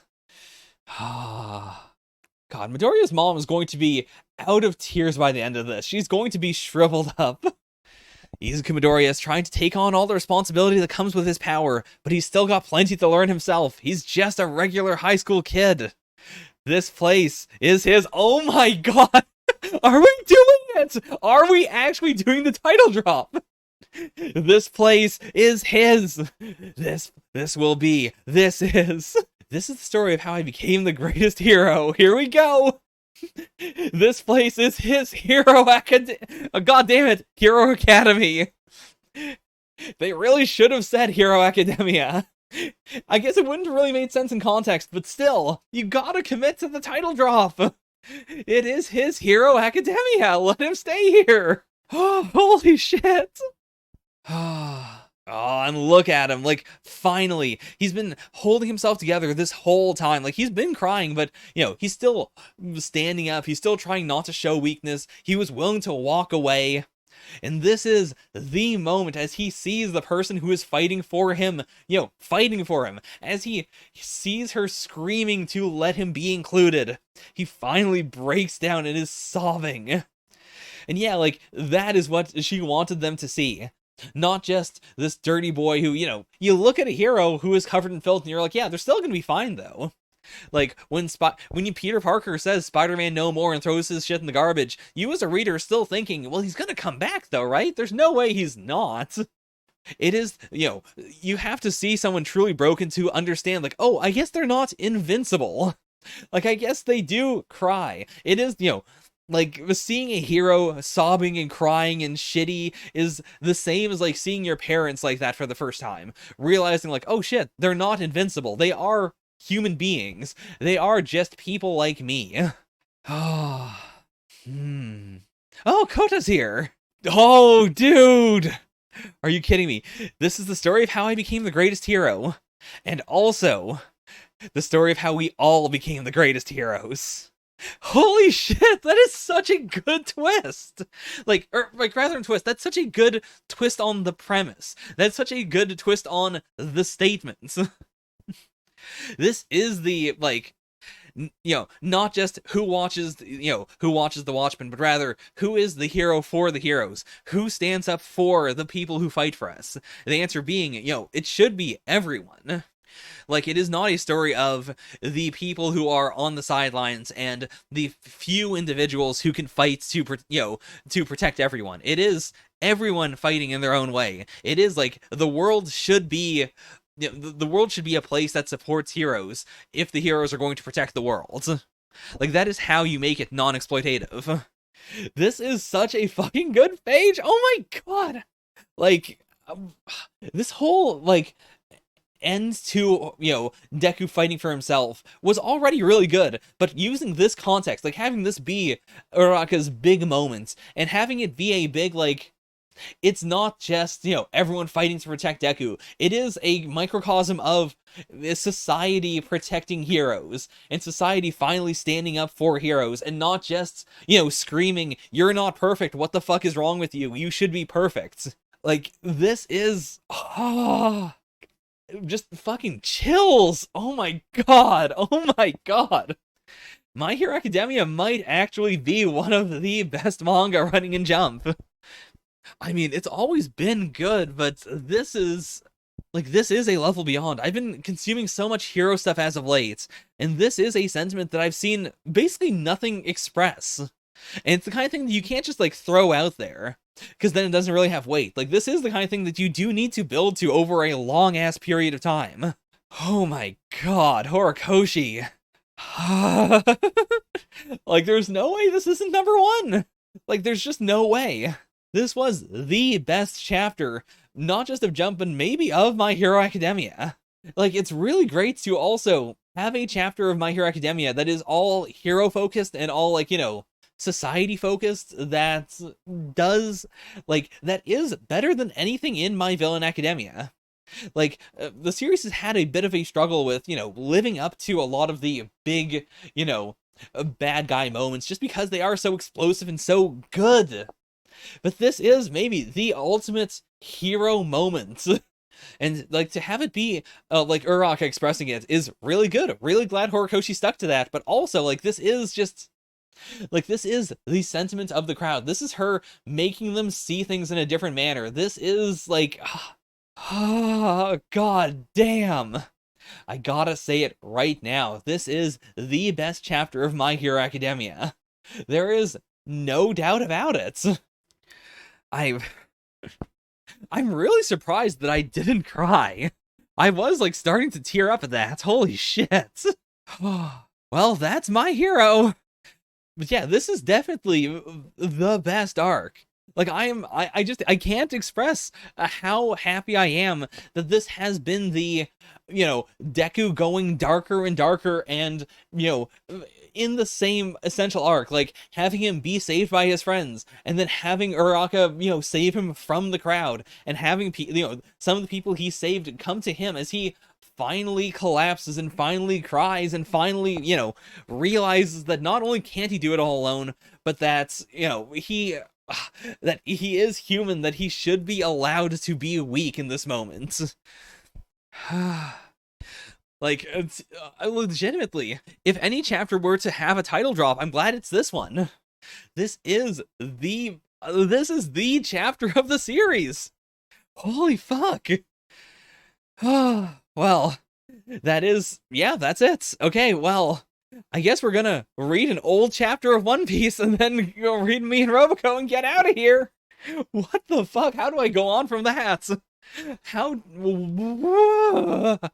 Okay, I'm gonna set these two things side by side, and then I guess we'll move on. All right, time to read Vivi's Adventure, chapter 216, as done by Naoshi Komi of Nisekoi. So, also, I don't have, I have it in, right now, the way I'm recording this is I've got my laptop hooked up to another screen. So I've got this chapter on the main screen that is on OBS. I've got the other chapter here. I also have the physical volume that I might just flip through if I need to, but probably not, because if there's anything cool going on with the pages, I will just, bring over the other tab and show it off. I do find it really interesting that, this chapter is, this volume cover, let me actually put it in frame so you can see it. This is, everyone at the very end of Skypiea, and they're all exhausted and tired and, grimy. But now Shikomi chose to draw it as them all being very clean, which I think does make sense as, this being just for this chapter, the chapter where they are sailing off. It's more celebratory, whereas this cover makes way more sense as it being the, this has been a long, exhausting arc, and they finally managed to, pull through. God, that's a cute chopper. Also using Moe chopper as opposed to reindeer form chopper changes the aesthetic a lot. But I mean, they're all very different. They're all, in basically the same, their heads are tilted in the same ways, but they're not, even doing the same things necessarily. Zoro's, sword is completely sheathed. He's not, pulling it out. Luffy is smiling, but not, screaming. Usopp doesn't have his, goggles on. Nami is, she doesn't have her staff out. Chopper, again, in, Moe form. Also just kind of smiling instead of having his mouth open. And then Sanji is just sort of, being handsome looking, as opposed to, panting as he's got the cigarette in his mouth.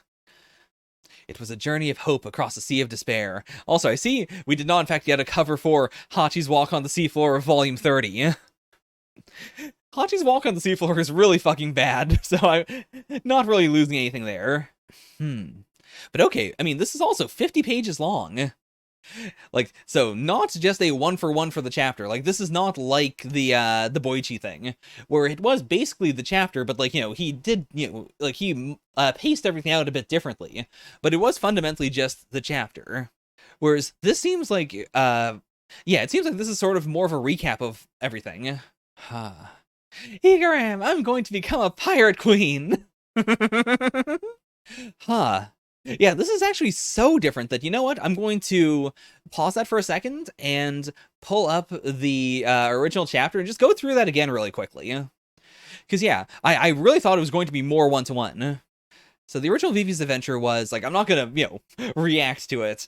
You might be surprised, since I've done reactions to chapter 1000 plus, but I have, in fact, read this chapter already.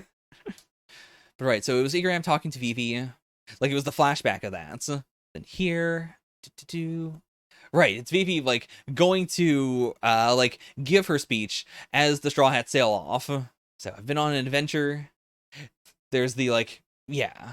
So it is, like, yeah, it is just all her speech. In the darkness of the storm, I encountered a little ship. It gave me a push and said, "Don't you see that light?" So, huh. Yeah, so it was all the speech. It is, huh. Right. She showed up. Oh, right. Mr. Two's here. Or Mr. Two Bonclay is in this chapter. Comes down to it. Love his kingdom. Ah. Right. So yeah, it did end with the X's. Huh. So how is this chapter going to remix that? Because yeah, like this one is very, very straightforward. Oh, actually, is this just going to, like, is the first half of this just going to be her, like, doing the setup and, like, convincing Igaram to go out there and pretend to be her? Because, yeah, like, that's all stuff that would have canonically happened, but we just didn't see it. By the way, if you didn't, did I actually record Shokugeki no Sanji 3? Because if so, I should probably say, I completely forgot that this lady was Igaram's wife. It was only afterwards I was like, oh, right. Like, the head chef was also Igaram's wife. We just, like, Shokugeki no Sanji 3 just never mentioned that. Okay. Yeah, and she was 2 hours late to the thing. Or rather, the speech didn't start for 2 hours after she said she would. So, yeah, there's actually a lot of time that was, like, untouched originally that they could do stuff with. All you have to do is let everyone see how you've grown. That's all. The ceremony celebrates your passage from child to adults. So actually, yeah, Bonclay wasn't in the original, but... Okay, right, because it was Vivi leaves, then was it then Bonclay, then Robin? Boy, I do not remember the end of Alabasta. I probably should have read this volume before I did this. Oops. God, this Chopper is so extra moe. It's so weird. Like, not that Chopper isn't already cute, but, like, in this style, like how do I put this? Chopper started off pretty ugly, and then Oda, like, really went back on the ugly until we got a pretty damn moe Chopper.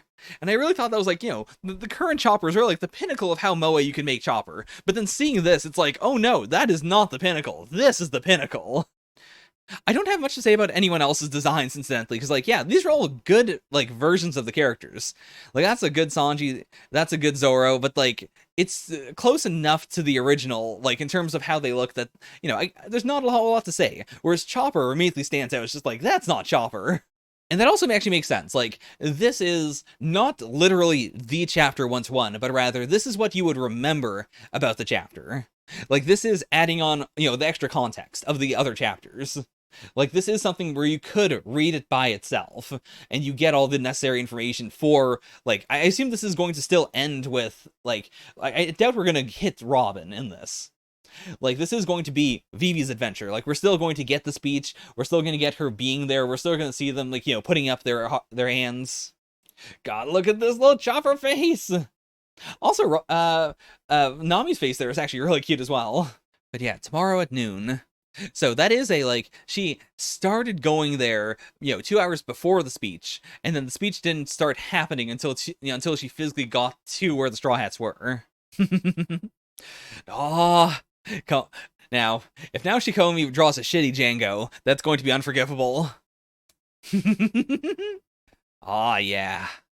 See, that is not a shitty Django. That's a good Django. Alright, cool. But yeah, also expanding, like, how much is being shown is also just a good way to show off all the characters, or, like, to just draw more characters than you could if you literally just did Vivi's adventure, like, the chapter 1-to-1. That reaction. But okay, so we are going to see the, like, Again, actually, let me just flip through the previous chapter. I don't remember if we saw her telling Igaram, like, this is what we're gonna do. Oh shit, I forgot that, like, even the dream sequence of, Vivi, like, in the, like, pirate uniform saying, I'm gonna become a pirate queen, I forgot that was also in here, actually. But yeah, like, everything so far has actually just been in the original, it's just, moved around a little bit. But yeah, I'd say it's like, the previous, like, 2 chapters, and then also Vivi's adventure. But I can see why you would just say it's Vivi's adventure, as opposed to I'm covering 3 chapters of One Piece. Oh, that is one hell of a Bon Clay face. Oh, God, I love these fake straw hats. I guess these are the original fake straw hats, to be fair. But yeah, so it is all, Bon Clay's sacrifice. Oh boy, what is Vivi Igaram gonna look like in this art style? She looks so gorgeous. You know what? He looks almost exactly the same. I mean, fair, but yeah, like, this is way more of a traditional cover than I thought initially. I was really just thrown by the fact that, like, we do get a bit of the speech, at the very start, and also that this is covering way more chapters than I expected it to. Come on, just show me those X's. Wait a minute, was Chopper in tiny form when, he did that? I thought he was in, half human. Yeah, he was in tiny form. Damn, I forgot about that. The difference in scaling is that, Chopper in the actual art that Oda did is way more, like, potato shaped, like, way more, like, boxy, I should say. And then his arm is way longer. Like, his arm is, like, in between, like, right here on his horns. Whereas this shape is so much squishier and smaller that his, like, the tips of his hooves can barely reach his horns. Good chapter. Don't know if I'll keep this in. I mean, I recorded it, so I may as well, but this probably wasn't a good reaction. Would I even rank this? I wouldn't, honestly. It's not that this was bad, necessarily. It's just that, it is a chapter of One Piece. Like, it is inherently good, but it is just the same, like, 3 chapters, just, redone a little bit. And it looks fine, but it still is fundamentally, like, it's not really additive. It's not really adding something, whereas even, like, Shokugeki no Soma is adding something. Like, in the same way that I wasn't really hot for, like, Boichi's cover of the Mihawk fights. Like, even that was, at least, it was kind of cool because it was an action thing, and he was able to do more with that. Whereas this was, it had, it was very emotional, but it just made me go, like, yeah, the original was really, really good. So I'm gonna slap that right at the bottom. It's not necessarily bad, it's just, like, I'm probably gonna forget it, like, very quickly. Oh, it feels so harsh now that I'm saying that, but I gotta do it! I gotta keep the rankings pure. Okay, let's read Me and Roboco and then we'll get out of here. Me and Roboco, Chapter 54. It's time. What are they doing this time? What is... Okay, so... Summit, Conclave, like, he couldn't spell either of those, they just went with meeting in progress, do not enter. Okay, so what is this summit? What is this conclave? What are they doing? Is it a romance thing, or, I don't know. Like, what else would he be that serious about? As of this moment. Oh no, whoops. I hereby call the Weekly Shonen Jump Top 3 Reader Survey meeting to order. The Reader Survey and Roboco. Oh boy! I mean, English Jump, as far as I know, does not have something like the survey anymore. They used to. Like, if you are new to Shonen Jump, like, if you started with the current format of the site, where it is, like, the chapters are each individually by themselves, and if you get a subscription, you can, like, read all the chapters. Back when they were doing a more magazine format, where, like, you got the title, and then everything was in order, and you had to, like, go through it linearly. And, like, there was an actual table of contents and, like, some extra stuff that no one really liked. In that format, they also had a survey, and the survey was, like, they said that it was, like, a factor in, like, whether stuff would get licensed or continued. And that really came to a head with Noah's Notes, a series that was really, really good, and that a lot of people really liked, especially a friend of the channel, Medi Not the Bad Guy, much bigger friend than me. My channel is tiny compared to his, but He was on Donut server. We were talking about Noah's notes a lot, and we got him to read it, and he was like, holy shit, this is great, I'm gonna make a video about it. So he made a video about it, and in that he had a call to action at the end of, hey guys, write in about Noah's notes, like do the reader survey, the English reader survey that no one ever did. Like, it was so rarely done, but they did consistently say, yeah, like, especially on the podcast, we do look at the results of the survey. That does influence what we license and what we don't license. Because back in the day, like, back during the magazine formats, they also did not, like, just pick up every new series. They used to, like, only do the first 3 chapters of everything. On the channel, I always call, like, the first 3 chapters a jumpstart, or, like, sometimes I just call new series jumpstarts. That was the term for them just doing the first 3 chapters and then dropping it. It was the, like, we're gonna do these, tell us if you like them. Noah's Notes had this enormous wave of support, which I do believe, personally, I do believe it was mostly just Medi's fans that were writing in consistently and saying, guys, please, please, please. I mean, I'm sure people liked Noah's Notes as well. It was really good, but, like, he had the actual call to action. And on the podcast, they did repeatedly say, like, yeah, we know people like Noah's Notes, or even long after, when it was very clear they were not going to pick up Noah's Notes, they were still saying, like, yeah, we still have people writing in and saying, please pick up Noah's Notes, I sure wish we could.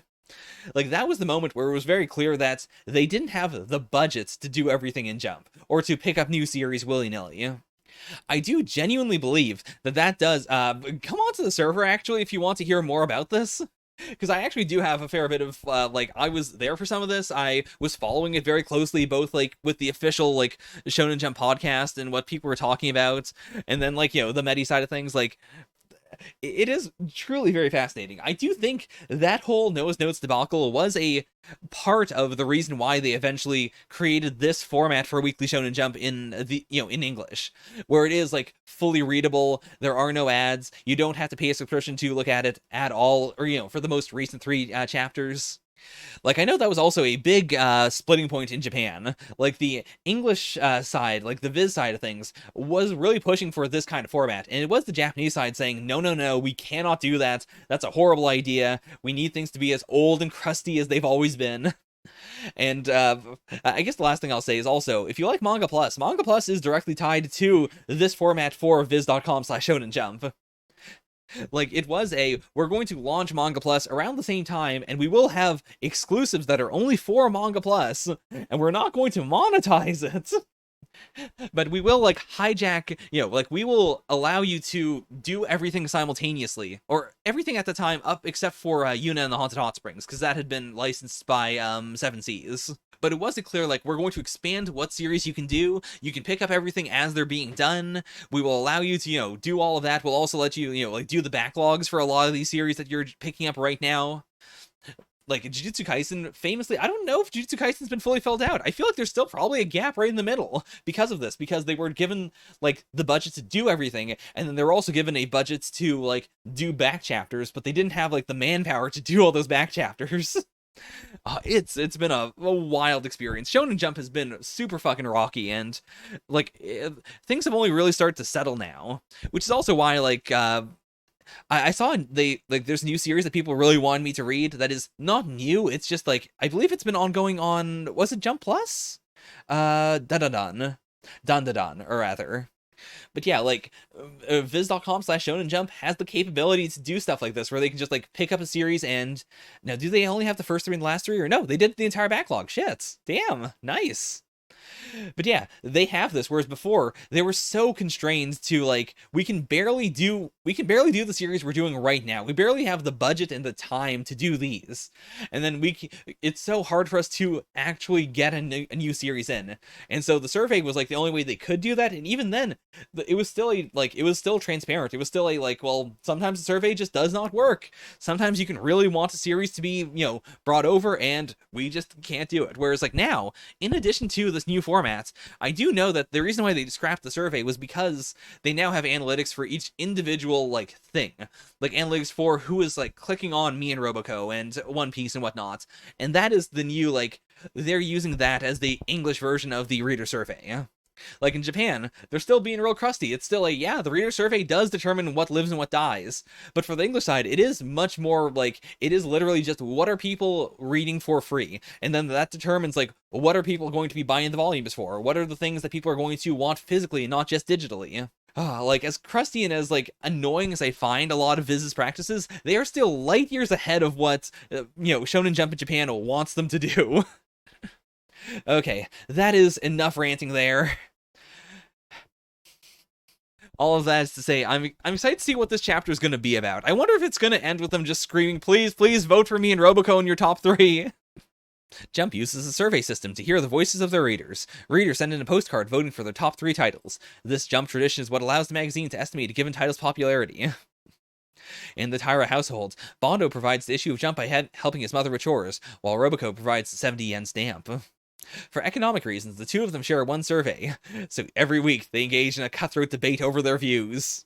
Oh, was there no One Piece this week? Or I guess this is probably talking about last week, actually. But I love this, actually. This is such a cool concept. Like, to be fair, my like for, like the survey and for, like, saying what I'm gonna vote for every week, like, that is part of why I do the ranking every week. Like, which I know not everyone watches. But, like, it does stem from this idea of, like, I do find it very fascinating to have to, like, boil it down to say, like, what did you like, what didn't you like? If you have to rank these, how would you rank them? So it's so cool seeing characters in me and Roboco do that. Okay, so Bondo Taira's top 3: My Hero Academia, Sakamoto Days, Ayakashi Triangle. And I assume this is for last week, right?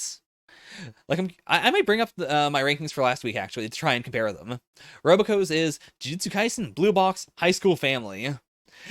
Now, never mind, because to be fair, Bondo's are 2 series I read, 1 I don't, but I read Ayakashi occasionally.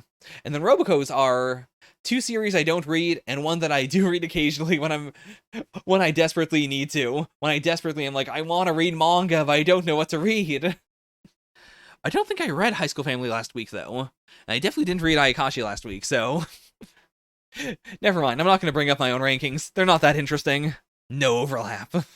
It is actually really interesting that, yeah, like, Roboco as a character has referenced Jujutsu Kaisen a lot, but, like, that is because she likes Jujutsu Kaisen, whereas, like, Bondo, I guess, doesn't like Jujutsu Kaisen. It is also interesting that, like, they kept on bringing up the, like, Ayakashi Triangle is very dirty, and, as long as you don't read something like To Live Through Darkness, it's fine. But he does like it enough for it to be in the top 3, and, like, that isn't just a joke. I'm so curious to hear their, like, logic. Also, you know what? Just for completion's sake, I may as well bring up my previous one. Like, there's no reason why I can't. Might be the only time in the history of doing these rankings where they might be interesting to someone. So I should probably do it. So mine were Black Clover, Red Hood, and Neru at the very top. So also, nothing that either of them liked. So I can't really be on anyone's side. Here we go again. You just don't get it. So he immediately just went for the you have shit taste. Sure, Jujutsu Kaisen is a fantastic series. So this is a problem I have, the trying to explain my rankings and therefore being swayed. It is the you put Jujutsu in every week, you put MHA in every week. And yeah, ever since entering its final arc, it's gotten even better, and the friendship of everyone in Class A is enough to make me even cry. So why isn't MHA on my list? Also, actually, have they shown the cover? That would be the easiest way to figure out what the hell they're reading. Zoom into here. What is this issue? We got the big eyes here. It looks kind of like maybe that's it could be Asta, it could be no. What? Okay, sorry. Let me go to my like, I make thumbnails for all of these, so that'd be probably easier than trying to find a list of all the Jump things. Right, so we had Luffy, then we had, oh boy, my laptop is chugging. So, right, it was Beach, Mashal, so Mashal, Beach, Luffy. Yeah, none of these look like that cover. What issue of Jump is this? Look, this week's Sakamoto Days was a comedy chapter. Now, if you ask me that, it's hilarious. You always vote for Ayatry when it's a really sexy chapter, huh? But I mean, yeah, fair. Like, I do disagree with people who do the, like, this is sexual content, so therefore I am not going to rank it. Or I'm not going to pay for it. Not paying for porn is the wildest thing to me. Like, not as a, not as a I can get it for free. Like, that I can understand. But people who say explicitly, like, I don't pay for porn because it's porn, and that's bad, so therefore I will consume it, but I won't pay for it. Like, that is the most, what the fuck are you talking about? And, like, yeah, the same goes for, like, ecchi series. Like, there are plenty of series I like, that are ecchi series. Regardless of whether I like it for the ecchi concept or not, I will still rank them fairly, because they're series. Like, I don't understand the, like, the weird shame of, oh no, it's sexy, so I can't rank it, or I can't support it. Now, Roboco's policy of always voting for at least one gag manga as a matter of policy, like, that I disagree with. You know what? This chapter is going to really confirm whether Me and Roboco is a manga running and jump within the world of Me and Roboco. Like, if they don't mention it at all in this chapter, then that has to imply that it does not actually exist within the, the series itself. Which would make sense as a, like, that'd be too brain breaky. But okay, let's reread the entire issue. 1 hour later, Dr. Stone, Black Clover, Candy Flurry, The Elusive Samurai, Undead Unluck, Magu-chan. So they both dropped every series that they thought were in the top 3 before, and they picked new ones that also have no overlap.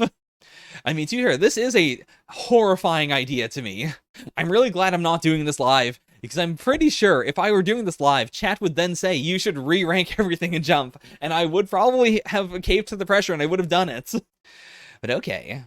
Yeah, they're both solidly popular. Should we perhaps vote for a new series to offer them supports?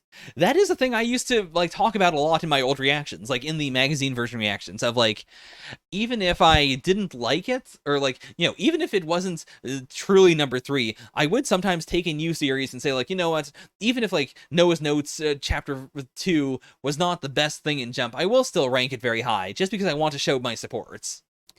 But the most popular titles are that way precisely because of reader support. I feel our top pick needs to embody the very soul of Jump. I actually really like the fact that they are discussing these tactics, because these are tactics I've heard other people talk about before. Like, yeah, on one hand, maybe you shouldn't vote for the same series all the time. On the other hand, if you were just going to do a random distribution or to support all series equally, then you're not having your say. You're not really saying what you want to do. But I mean, at the same time, that is a, like, well, if the two of them are fighting over it, then neither of them are really being represented. But also, like, I imagine there are a lot of households that do have a, subscription to Weekly Shonen Jump because it's so cheap, and it is a, like, yeah, well, you can't just go and buy a second Shonen Jump to show your support. Like, that's, that might be a little too far for a single household. Plus, there are the one-shots. We can't forget about the Weekly Shuchan article. You can vote for the cover! Oh boy, now that I would not do. I don't think there has been a single cover in the entire history of me reading Jump, not just on the channel, but, like, before the channel. I don't think there's been a single issue of Jump where I would have voted for the cover. Like, especially the Japanese cover, because it's so full of crap. It's just covered with bullshit every week. But even in the cleaner ones that the American version had, like, even those, like, I don't know if I'd ever say this cover is better than anything running in Jump. That feels like a danger to Jump. I see they didn't say you could vote for the author comments or the Mangaka Musings. How are we supposed to decide?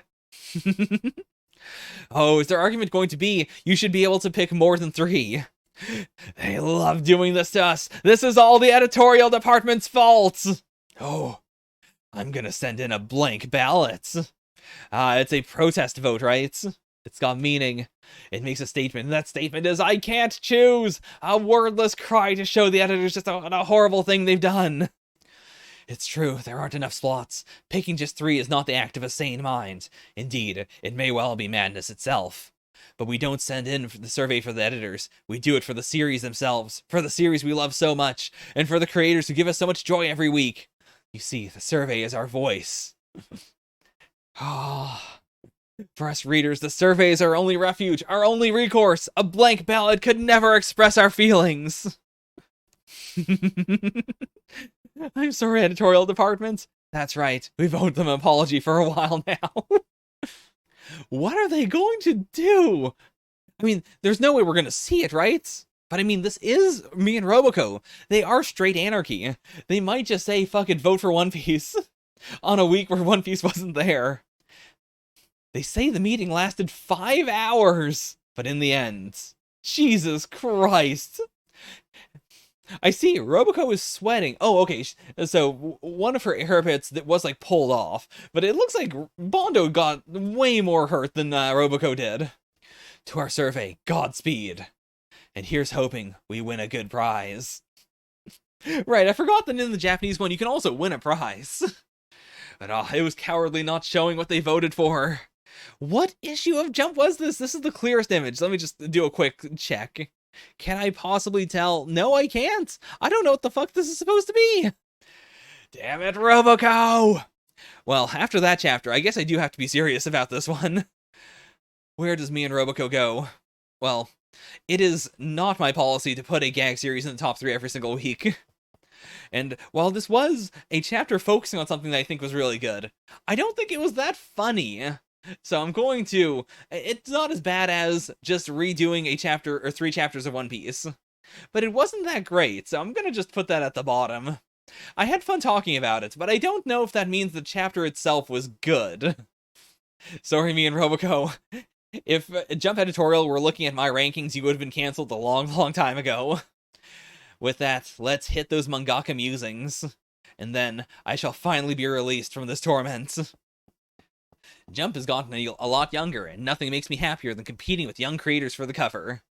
That is cool. Like, you can also say, Jump has jettisoned a lot of shit that, people like. But I guess the bonus of that is, like, yeah, it's all, like, young voices. Like, Shonen Jump is full of young people, and, like, the occasional old, ancient people, like, the 2 people working on Dr. Stone are the oldest people working at Jump now. I had many dreams when I was young of being a member of the Straw Hats and going on adventures. A hearty congrats for reaching 100 volumes. That is so cool, like, having people do One Piece fan stuff officially in Jump who, have grown up with One Piece. I mean, that has been the case for years now, don't get me wrong, that's not new. That's been going on for like 10 years now, but still. An old short story of mine, Monsters, has become a voice comic on YouTube. Oh, I wonder if there, Monsters wasn't the one with, the samurai from Wano, was it? I don't know what I'm expecting by searching just Monsters without Eiichiro Oda. Was Monsters the, dragon one? I mean, if it's on here, then it has to be the Ryuma one, right? Yeah, the Dragon's Horn. So, I wonder if they're doing that because they're touching on Ryuma again in One Piece. I still have not caught up in a while. I don't know when I shall be permitted to. This week, we're talking about magnetic core memory. It's a patient stitch of electrical wires going vertically, horizontally, and diagonally. Let me just make a tab for that. I'm not going to look at it now, but maybe later. I want to paint my Razor Crest model, but if I start, take it away from me, Taguchi-san! Huh.